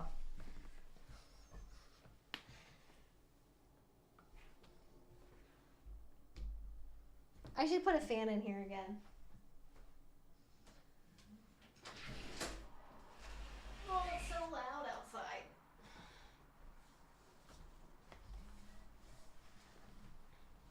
Yeah, RIP camera.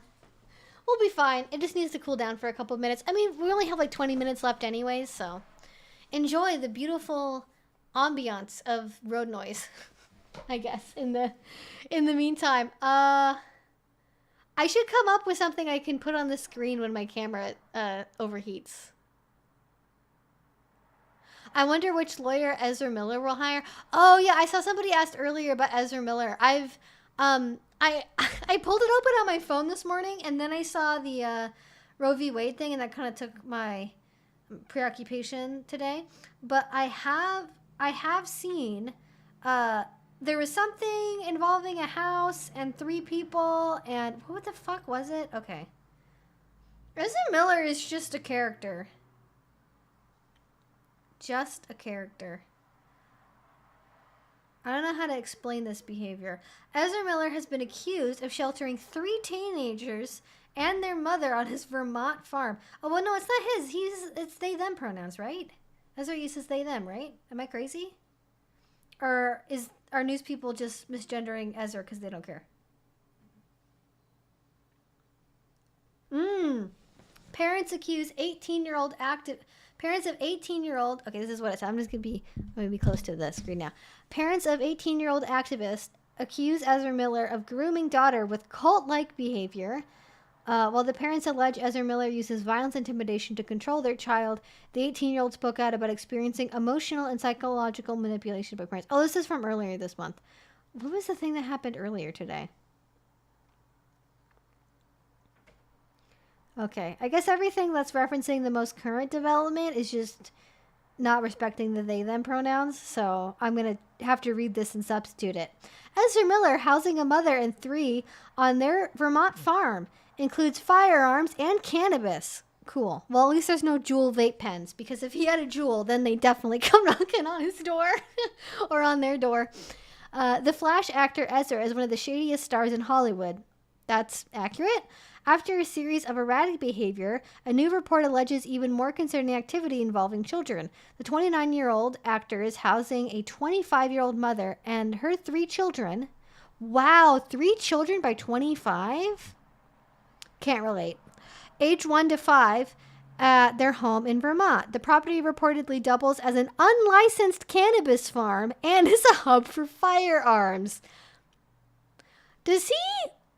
Is he trying to Walter White? Is he trying to Breaking Bad?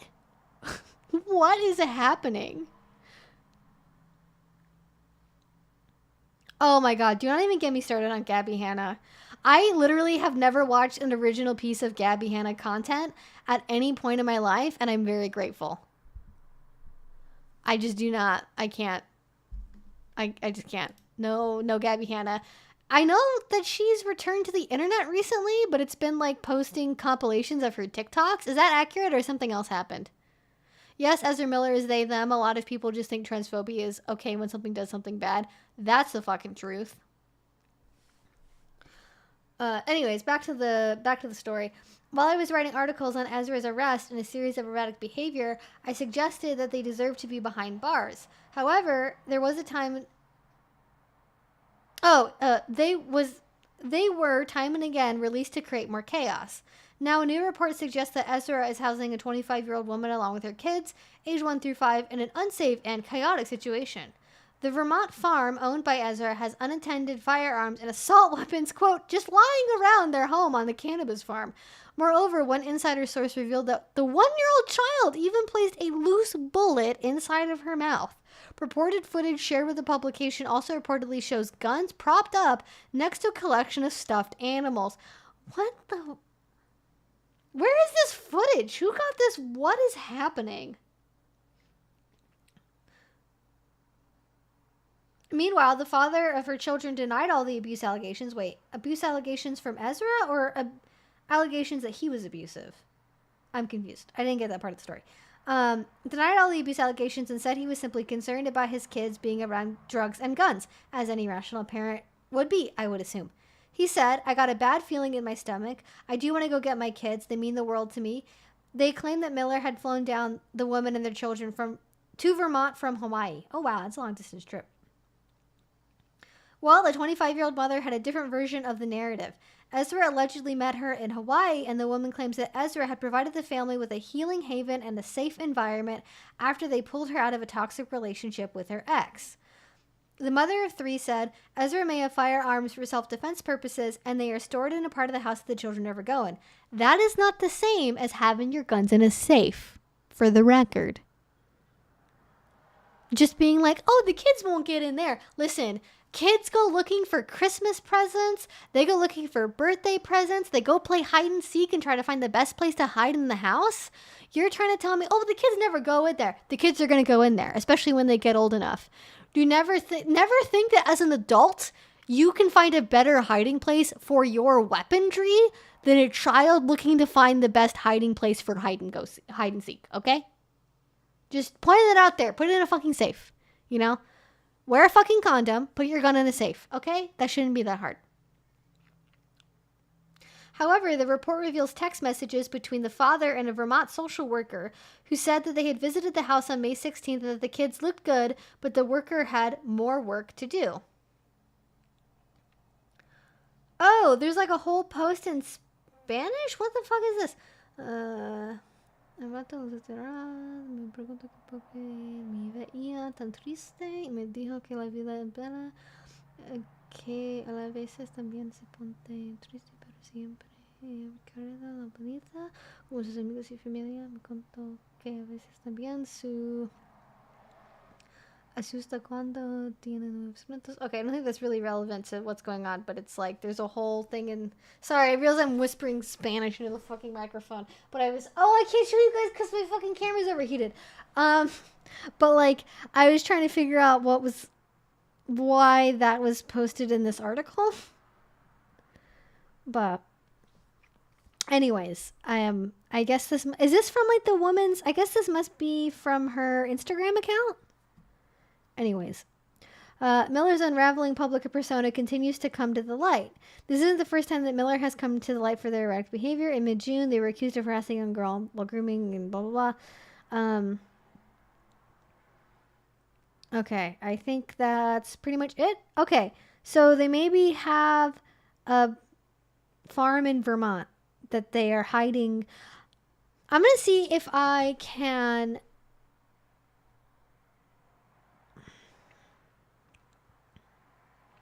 If I can turn my camera back on. It might not work. We'll try. Feels a little bit hot, but you know what? We're gonna try it. Ta-da! I'm back. Okay, hopefully that'll work for the next 15 minutes. I think it's good if you are somebody that's in a position of authority and in terms of wealth, right? To have the financial ability to help other people leave dangerous situations, abusive spouses, parents that don't understand, that you're, transgender, want to cause you harm as a result of that, or are really homophobic and want you to send you to some kind of gay conversion therapy camp. I think there's definitely circumstances where it's okay for other adults to step in, but why, show up? Okay, I can see that.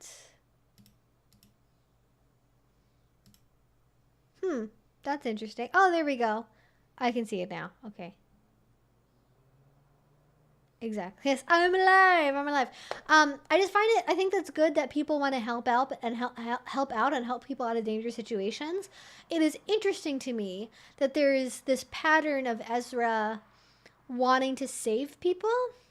And maybe, because there's a version of this you can read that Ezra's very empathetic because of their own experience being non-binary, and they want to help people in similar situations, and they just want to help people get out, irrespective of their age or their means. There's another version of that where they look for vulnerable people that don't have other options and can take them into a situation where they are separated from their social circle, their other members of their support network, their family, outside of the view of other people, with bad intentions, right? And especially when it comes to, it's blurry, is it? The camera looks glitchy.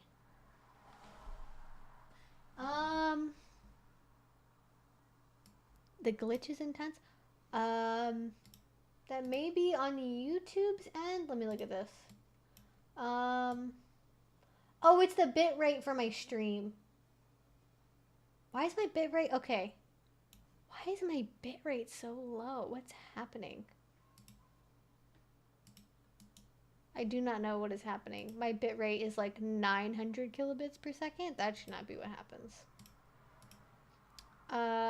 Yeah, my bit rate should be much higher than that.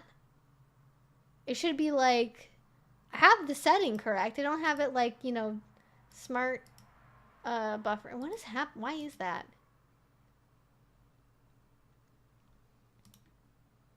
Okay, I think it's maybe starting to come back up. I don't. Maybe I.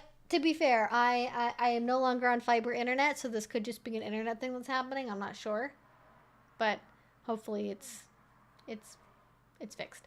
But yeah, it's very concerning to me when you have somebody like Ezra, where I think especially at least for me, I'm always very suspect when I hear of a guy that maybe has previous allegations of grooming, or not a guy but a non-binary person has allegations of grooming against them. Any person, for the record, that has grooming and abuse allegations against them, towards young people that they met at a young age, where they are taking in a young, somebody who's younger than me, somebody who's 25 and has 3 kids, all under the age of 5. That is certainly somebody, and perhaps their last relationship was abusive and they need help escaping from that.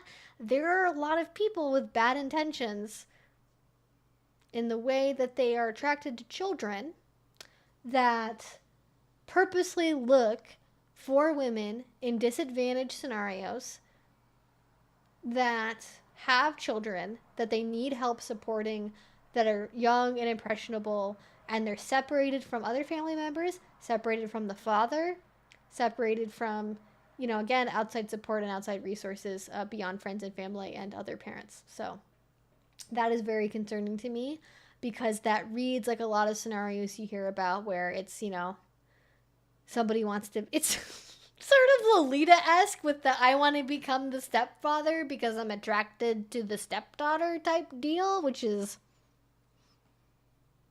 what are you doing, Ezra? Ezra, stop yourself. Stop yourself. Get help. Because even if it's not the worst possible intention, even if it's just that they have a savior complex and they're trying to help, but they're also kind of a weird person, and they're kind of, they're a gun nut, and whatever else, right? Maybe they don't have any kind of negative intentions for this woman's children. The erratic behavior, possibly, with the assaulting people in Hawaii allegedly and things like that, maybe we need some work to be done addressing that. That's my opinion. I just found out about the Ezra Miller situation yesterday.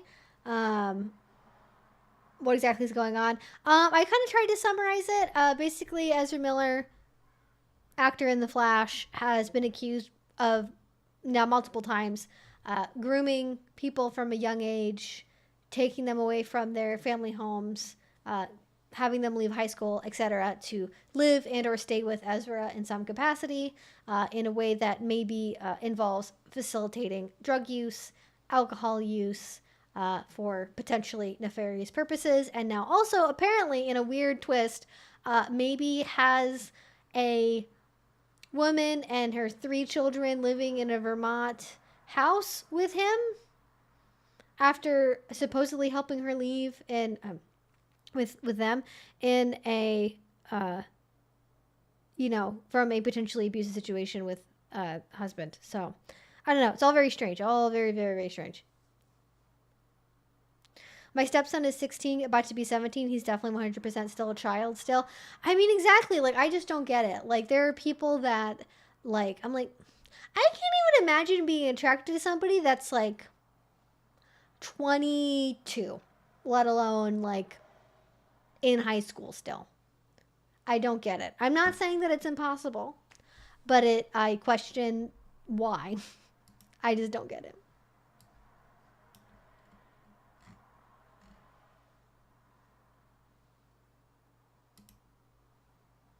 Oh, I am very aware of Lolita as a fashion. I am obviously talking about Lolita the book. You want to know how much I know about Lolita? Oh, this is going to be great. The fashion.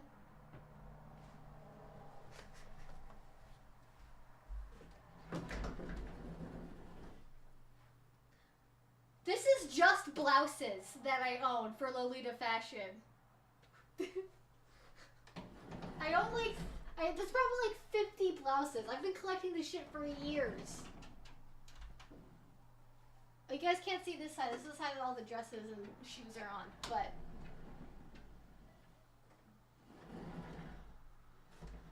I have like things like pre-coordinated in here.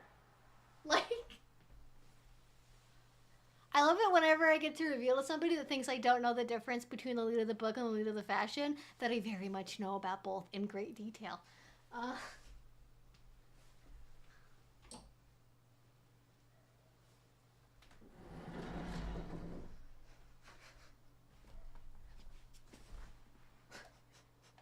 I know that you wouldn't necessarily know that I know, but like I couldn't. You gave me the option to be like. You gave me the option to Columbo my Lolita knowledge, and I'm very glad you gave me the option to Columbo my Lolita knowledge. Oh goodness. Yes, I was talking about the book. That's why I referenced like in Lolita wanting to be. I guess I said in Lolita, so maybe you thought I meant in Lolita clothing. Yes. Oh, this is from Killstar. I love this for summer. These mesh shirts, A plus. I'm not mad that you thought I didn't know the difference. It's genuinely just really funny that I got the opportunity to be like, and one more thing. Like, yes, I am very, very grateful. I don't really collect anything anymore. I've mostly been selling off my collection over the last like year or so. I haven't bought any new stuff in a really long time, but you know, I'm very grateful that I get to have a beautiful hobby where I get to dress up sometimes, and it's a lot of fun. So I hate it when people think Lolita equal pink. Oh yeah, I don't own anything pink. I think I have a pink turtleneck that I got to wear with one dress that I don't own anymore, so I should probably get rid of it. But I think I have one thing that's purple. But yeah, I have it's a very occasional red, but pretty much all black.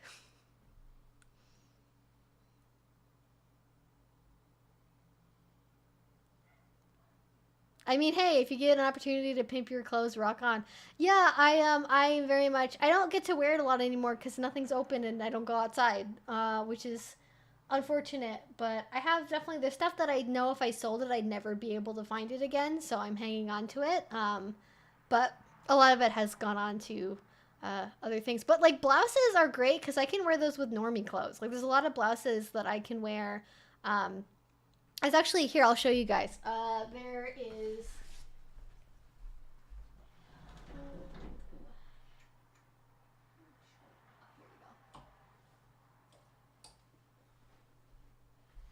Okay. I pretty much buy all my clothes secondhand. But there is a really great Etsy shop that's based in the UK. If you like gothic fashion, it's called Austere Devotion. Can you guys see the whole card? Is it like reflecting too much? It's called Austere Devotion, and they do vintage and like limited run clothing. And this is a really cute sheer lace blouse that has like a big bow in the front that you can tie. I don't know if I have. Do I have both? Where is it? That you can tie in the front like this, and it's like with a really fitted pencil skirt. It's so cute as like more of a dom look or more of like a disciplinarian look. Super super cute. And I literally even with the really crappy pound to USD conversion, I think I paid like $30 for this blouse. And this is the exact kind of blouse that I wanted for when I do more like high protocol stuff. Super affordable, even and like if you're in the UK especially, really affordable. They do. They don't have a ton of size selection because it is mostly vintage stuff, but they do sizes UK 6 to UK 18 or 20, I think.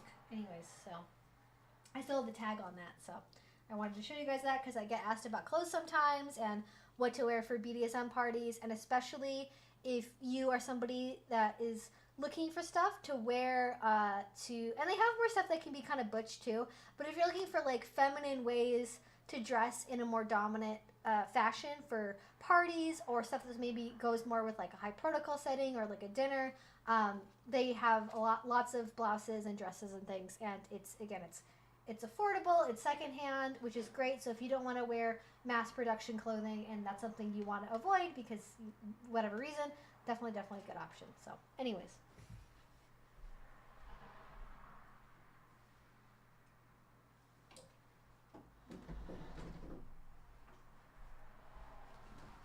Anyways, I got to talk about clothes for 5 seconds. That was fun. When are you filming a lookbook video? I just don't feel great about having my whole body on camera. I gotta be honest. I like it when it's just this. I just worry about people making weird comments about my whole body and being like, making comments about my ass or my legs. I don't know. I just worry about people's reactions to it, but I would love to do. I've done a lookbook video for Patreon before, actually. But maybe I should toughen up and do one for YouTube.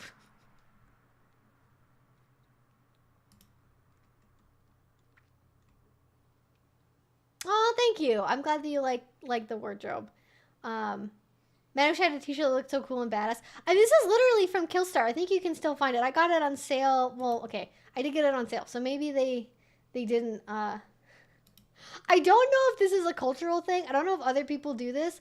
I like compulsively have to mention if I've gotten something on sale or not. That's just like, maybe it's my inner Midwesterner. I don't know.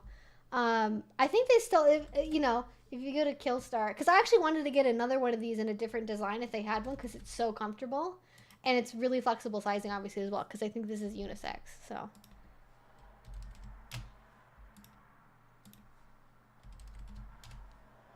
Oh, no, there's so many. There's 194 search results for mesh. Oh, this was a mistake. Can I do, like, category? Unisex, maybe? I actually don't know if it's technically unisex or not. Apparently it's not. Womp womp.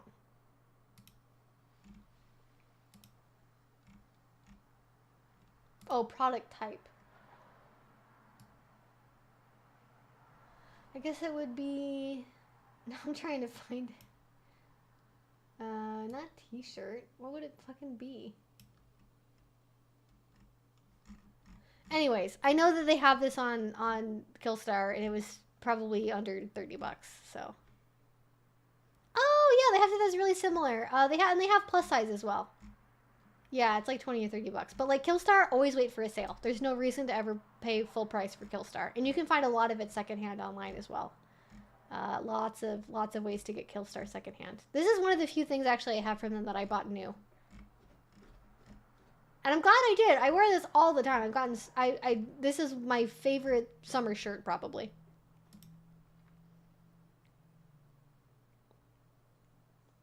Oh, thank you. I don't always feel great with no makeup on, but I am glad that I don't look like I'm as dead as I am on the inside.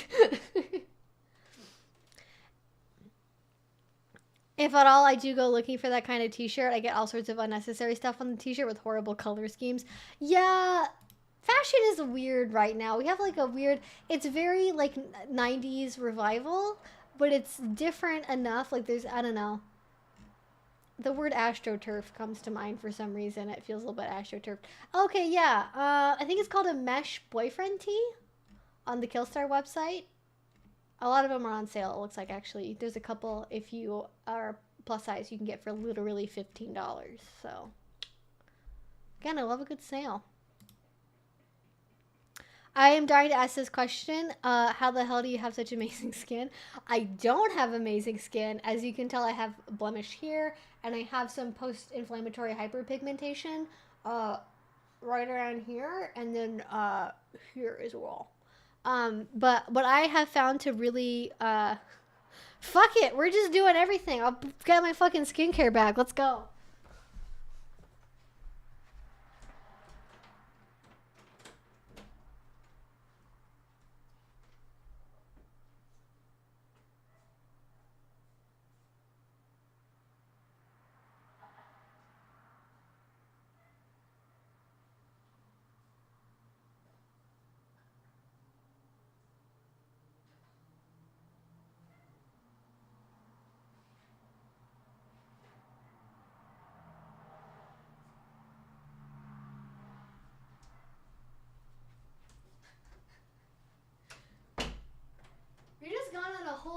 We've just gone on a whole tour today, haven't we, folks? Oh my goodness. Oh no, I get it.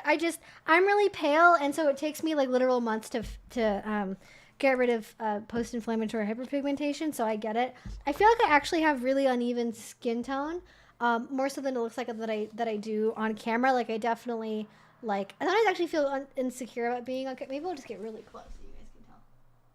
Like you guys can see. Like I just get a lot of freckles, as you can tell. So.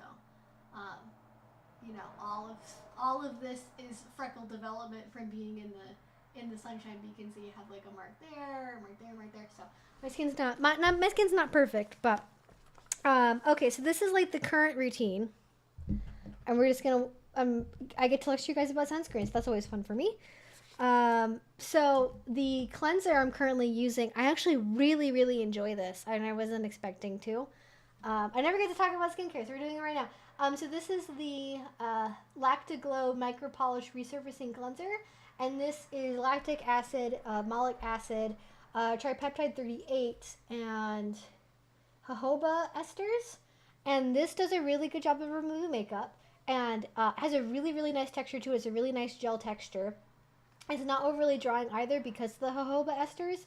So, and with something like this, because it does have active ingredients on it, don't rinse this off in the shower right away. Use it in the sink and massage it into your skin and like leave it on while you're brushing your teeth and kind of treat it like a little bit of a mini mask and then like fully rinse it off.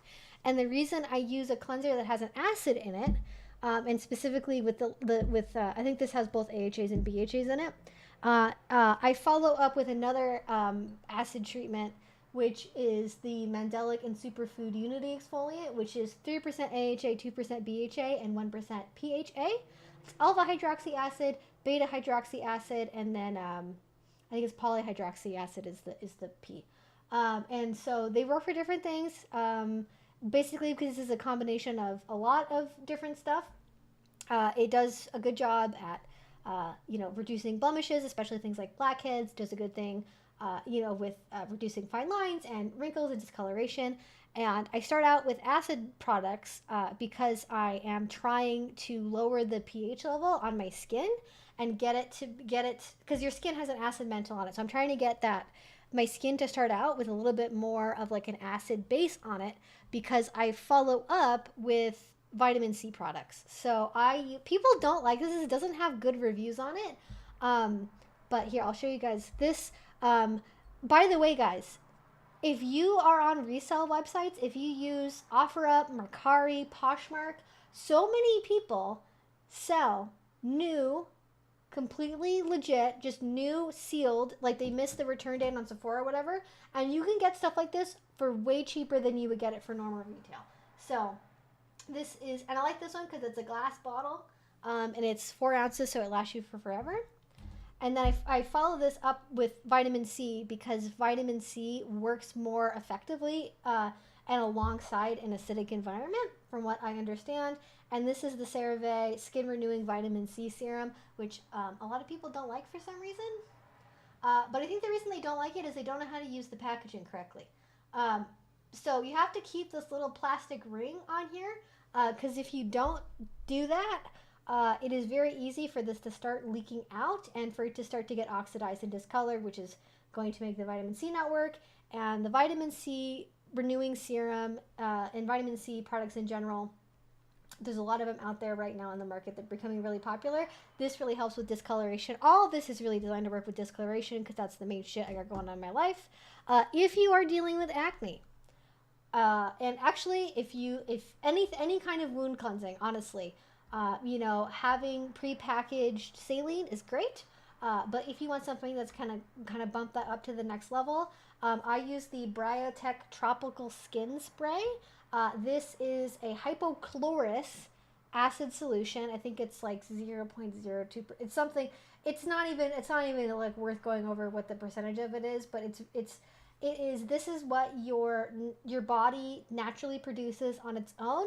This is a really good underrated acne fighting ingredient, because it does kill off the bad stuff on your skin without disturbing your microbiome.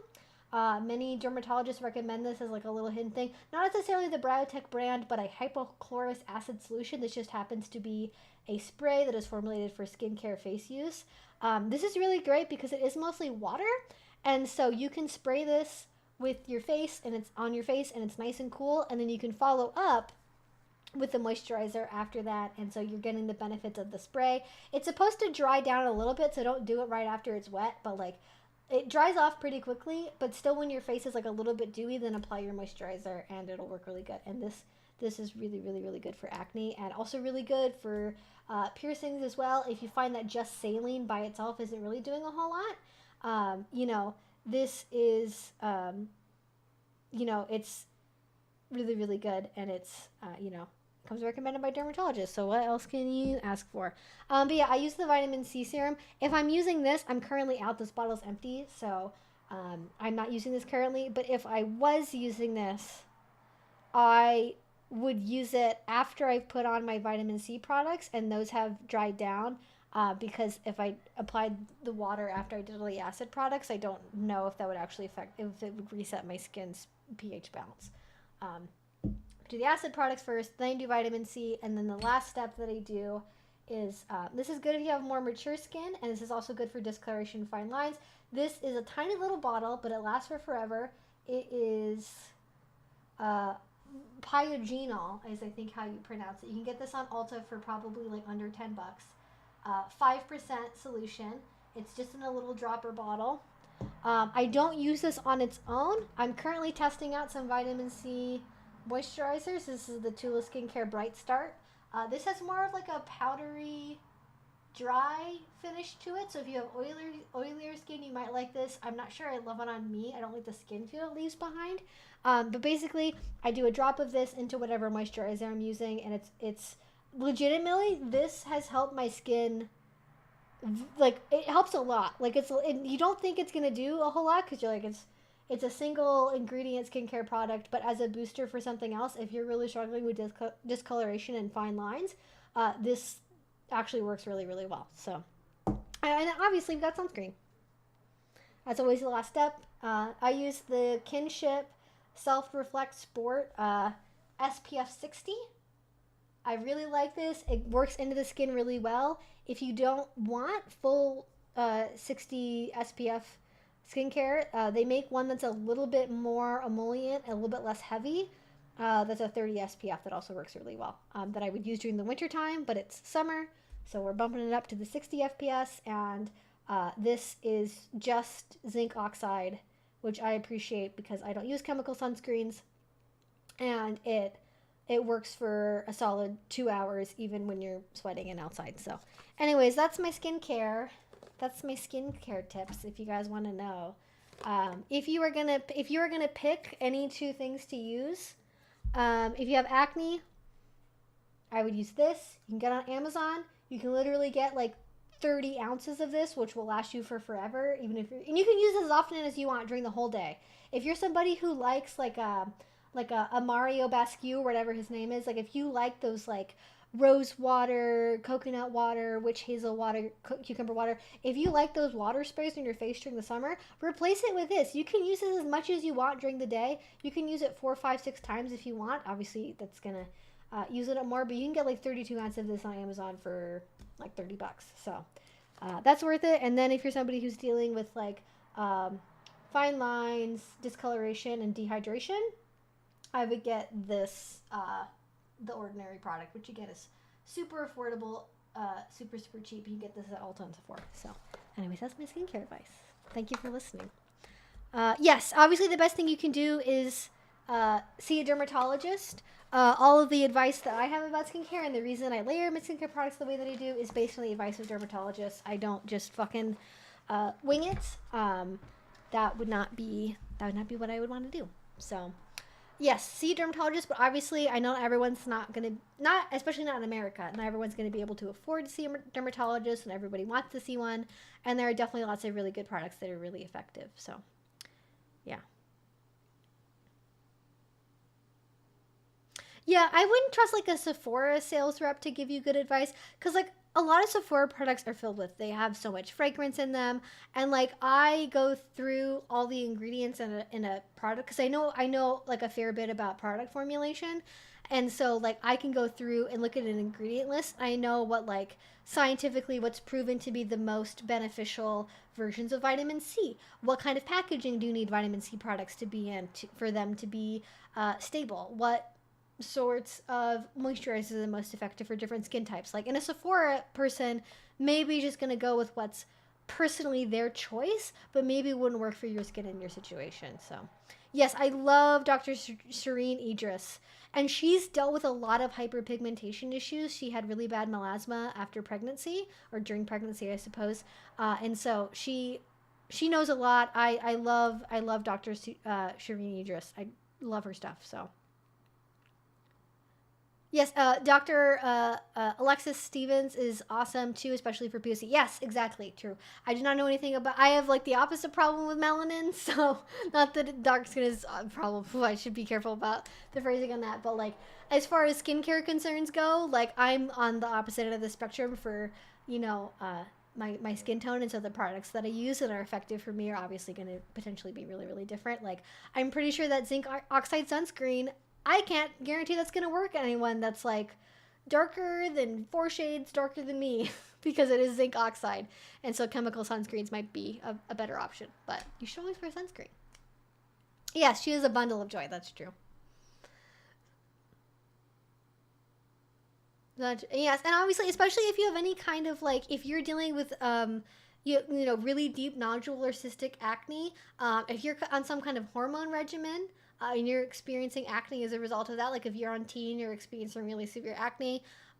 If you are dealing with like melasma after pregnancy, if you're dealing with anything that's connected to like any kind of advanced medical treatment like chemotherapy or whatever, like you're gonna have to see a dermatologist. Topical stuff that you can get over the counter might not help with your problems, especially like with you know with things like really severe acne or you know with melasma. So. Yeah, Briartech is on Amazon. Yeah, I'm not sure. I have read that the Kinship sunscreen works better on darker skin tones than a lot of zinc sunscreens do. But with sunscreens, it's such a your mileage will vary situation with what's going to work for your skin and what's not. I really find that the Kinship stuff, it feels good on my skin, it works for my skin tone, but like you just gotta find what works and stick with it, honestly. Yes. Yeah. Yes, I am very pro.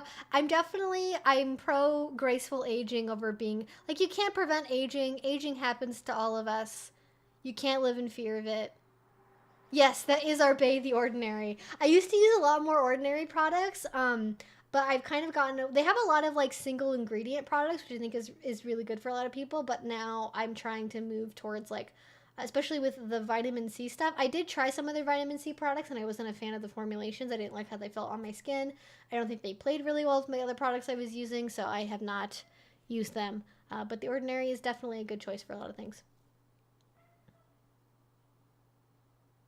There are a lot of tinted ones, and I use the Bare Republic Gel Lotion, which isn't tinted, but is very, very low white cast. Yes, and obviously it's going to depend on your undertone as well, right? Like what's going to play, better with your skin tone, right? If you have a lot of red undertones or yellow undertones or green blue undertones, that can also affect how much of a white cast may or may not end up being apparent on your skin. So yes, preventing skin cancer is more important than preventing aging.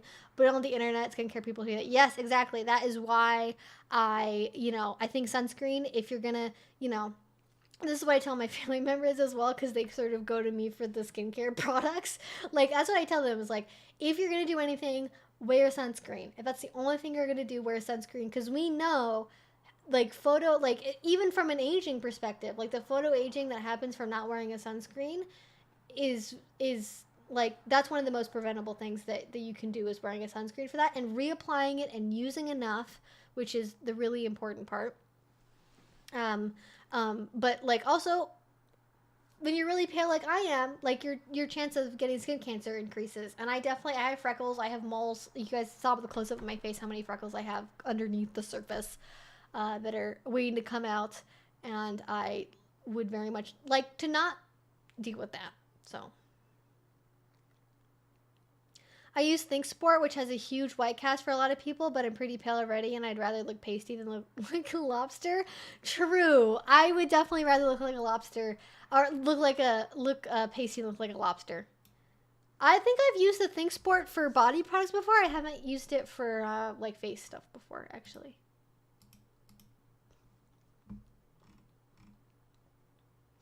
I really want to love sunscreen usage, but the greasiness in most of them makes me die inside. I can't use chemical ones because they sting my skin. Yeah, yeah. Finding the zinc sunscreens that aren't going to be greasy can be really difficult. You might find it beneficial to mix applying your sunscreen with an oily skin moisturizer.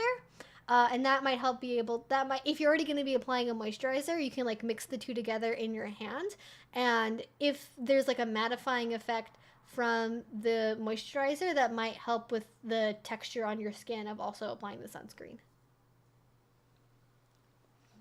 It is 8 o'clock for me. It's 8 o'clock. Oh, they're definitely matte zinc sunscreens. The Bare Republic one I mentioned really is. Yeah, they come in different. I think right now in skincare, we're in this trend of like dewy skin. People are really, really into the dewy skin look. And so I think a lot of products are formulated to not reduce greasiness and shine in the way they maybe did like 7 years ago, which is another factor. There's always going to be trends in skincare.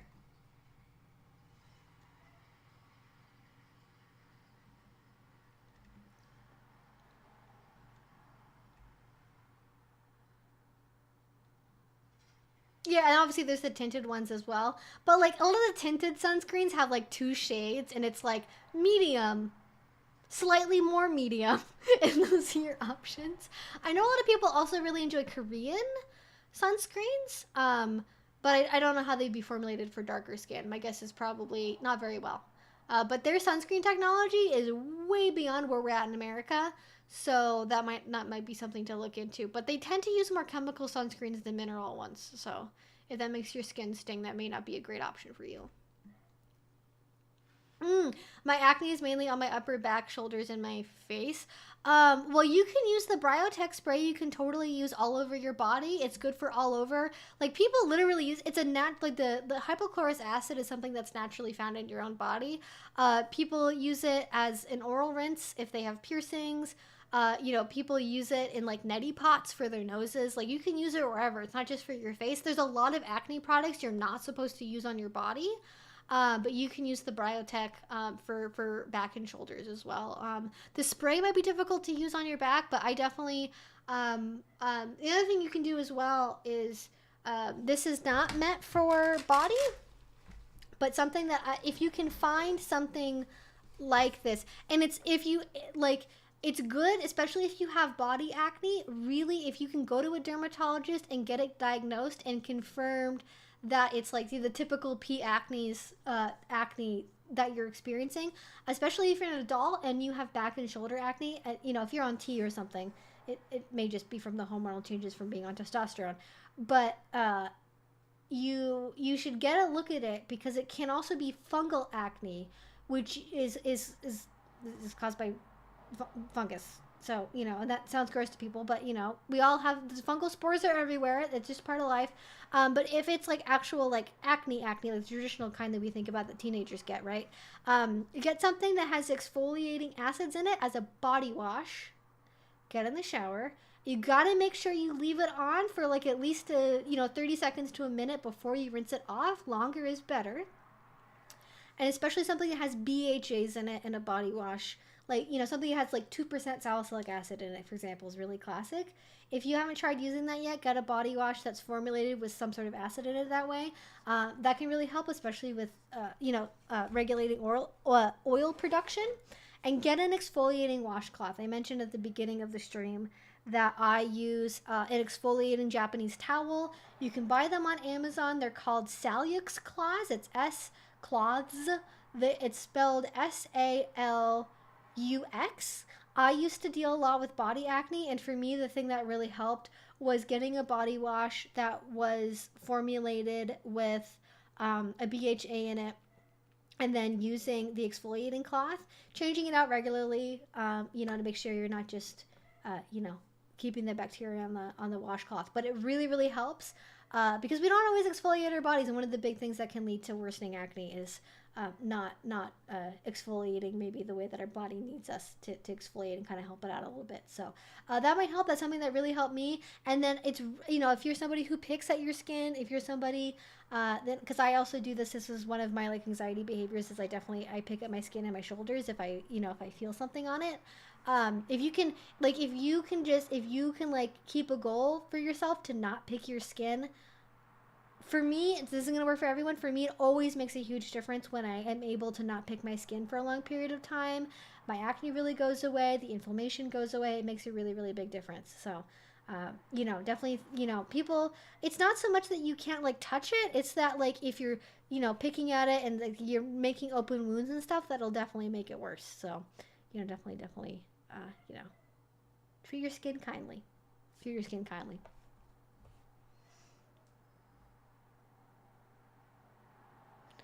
Yes, and I'm glad there's more acidic body washes on the market, because that wasn't a thing for a long time. I don't even know that you basically, especially if you were a guy and you were looking for acne products, your options were red Stridex pads, and that was it. That was the only thing that you were allowed to use. So I'm glad there's more options now for things. But the problem is because body washes are a rinse off, it's really hard to get something on there that can actually be effective. So.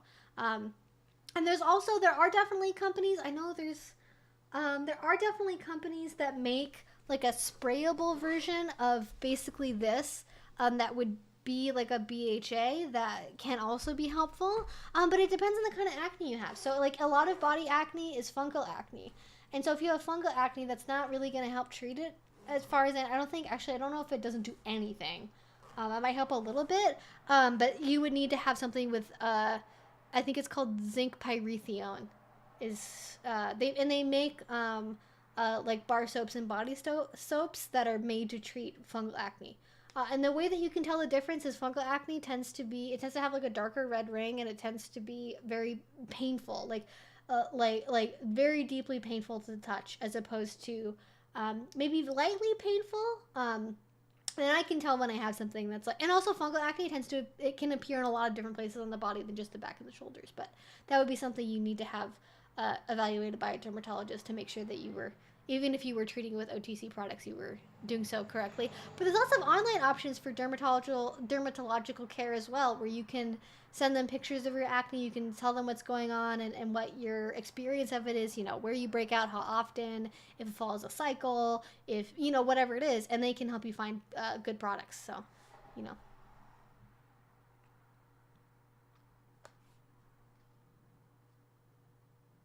Best thing for my acne was estrogen and testosterone blockers. I have a pic from when I started HRT and the differences. I know, and a lot of people I know that go on HRT, it's they went from being almost bald to full head of hair. Hormone therapy is, it's a miracle, and it's awesome. I'm so glad that it exists for people to be able to access.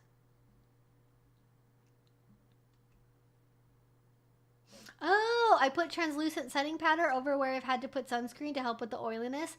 It's an annoying process, but it works for me. Yeah, I haven't tried that before, but that could definitely work, because a lot of setting powders, especially if they're meant for oily skin, are going to help with I don't know if it would help with the mattifying feeling, but definitely the look. I'm darker skinned, but my fave sunscreens do happen to be Korean, LOL, but yeah, they most often use chemical sunscreens.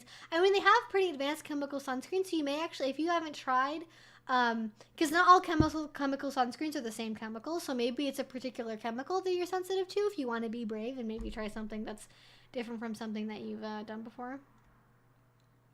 What do you do to work out? What's your favorite way to work out? How do you stay motivated? I stay motivated because I like how my body feels when I work out, so that's easy.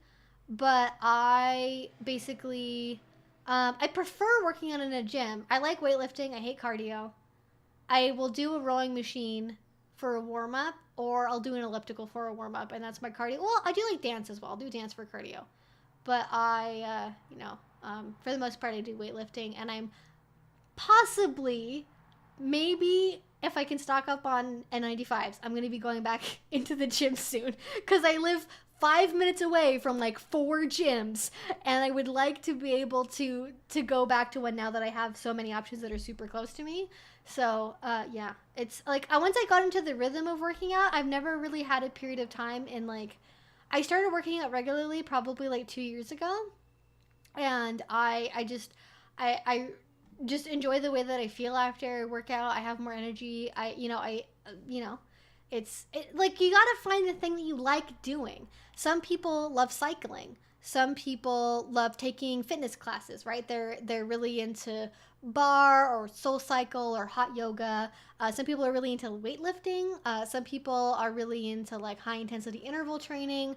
Some people are really into like team sports. You know, they join a casual league of people that play touch football or basketball or something. It's about finding the thing that you enjoy doing, and not just torturing yourself. And I think there's a narrative that people think that working out is like a way to punish yourself for the sin of like eating, or punish yourself for not being good enough to your body, and oh, you had 2 sodas at work today. Like, if you think about it like that, like it's getting retribution on your body for bad things you've done to it, you're not going to have a fun time. But if you can find something that you enjoy doing, that you find rewarding to do, that's the key, really. But I like weightlifting personally. That's something that I like doing. Not like powerlifting, just like regular weightlifting. I'm not about to blow my back out trying to break a deadlift PR, Like, I'm not Hassan Piker here. I'm not trying to constantly break my spine. Like, I just, Anyways, not to spam, but how do you feel about tops also reading Conquer Me? Oh, no, I think everyone should read every BDSM book. I think that if you're a top, you will get something out of reading books meant for bottoms. If you are a bottom, you will get something out of reading books meant for tops. I think that that's great. I think having conversations about that with your partner as well as you're reading along is a really great idea. Totally encourage that, Ajax. Great bonding tool. Great way to get the other side's perspective if you're like, I don't understand why she likes it when I hit her, Totally support that. There was a controversy with several popular Korean sunscreens being tested. It's overheating again. Warning. That time I actually saw the notification. All right, well, I have been streaming for 2.5 hours, so maybe I should wrap up. But I'm gonna say again, skincare, dermatologist is great. If you can't find a dermatologist, there's r/ it's a Reddit, r/skincare addiction. Great resource. Lots of really great YouTubers we talked about earlier. Tons of product reviews, tons of suggestions for finding things that are definitely options that can help you. It's going to be a little bit of trial and error, but having a little bit of a routine, using a face wash every day, using a sunscreen every day, even just doing that can make a really big difference. So, and it's self-care, and it feels good, and it's time for you to just pamper yourself, and I think we all need more time for that. So that's my hot take about that. I just want to say I love your content. I only just found it, but it's been so helpful. I'm a Dom and Alpha to a couple of pups. Oh, that's awesome. I am so glad that you enjoy the content. Dom Azith or Azieth. Sorry. I'm messing up the pronunciations hardcore today. And the camera doesn't want to talk about the Korean sunscreen controversy. I remember about that. I've never used a Korean sunscreen, so I don't really have any opinion about that. But yeah, there was some problem with Korean sunscreens, I think, being rated higher in terms of sun protection level than they were actually tested to perform at. But as far as I know, they've resolved those issues. So I'm, take that with a grain of salt, I suppose, with how much you decide to care about that. I do have a list of book recommendations. Look in the description box. I have lots of books.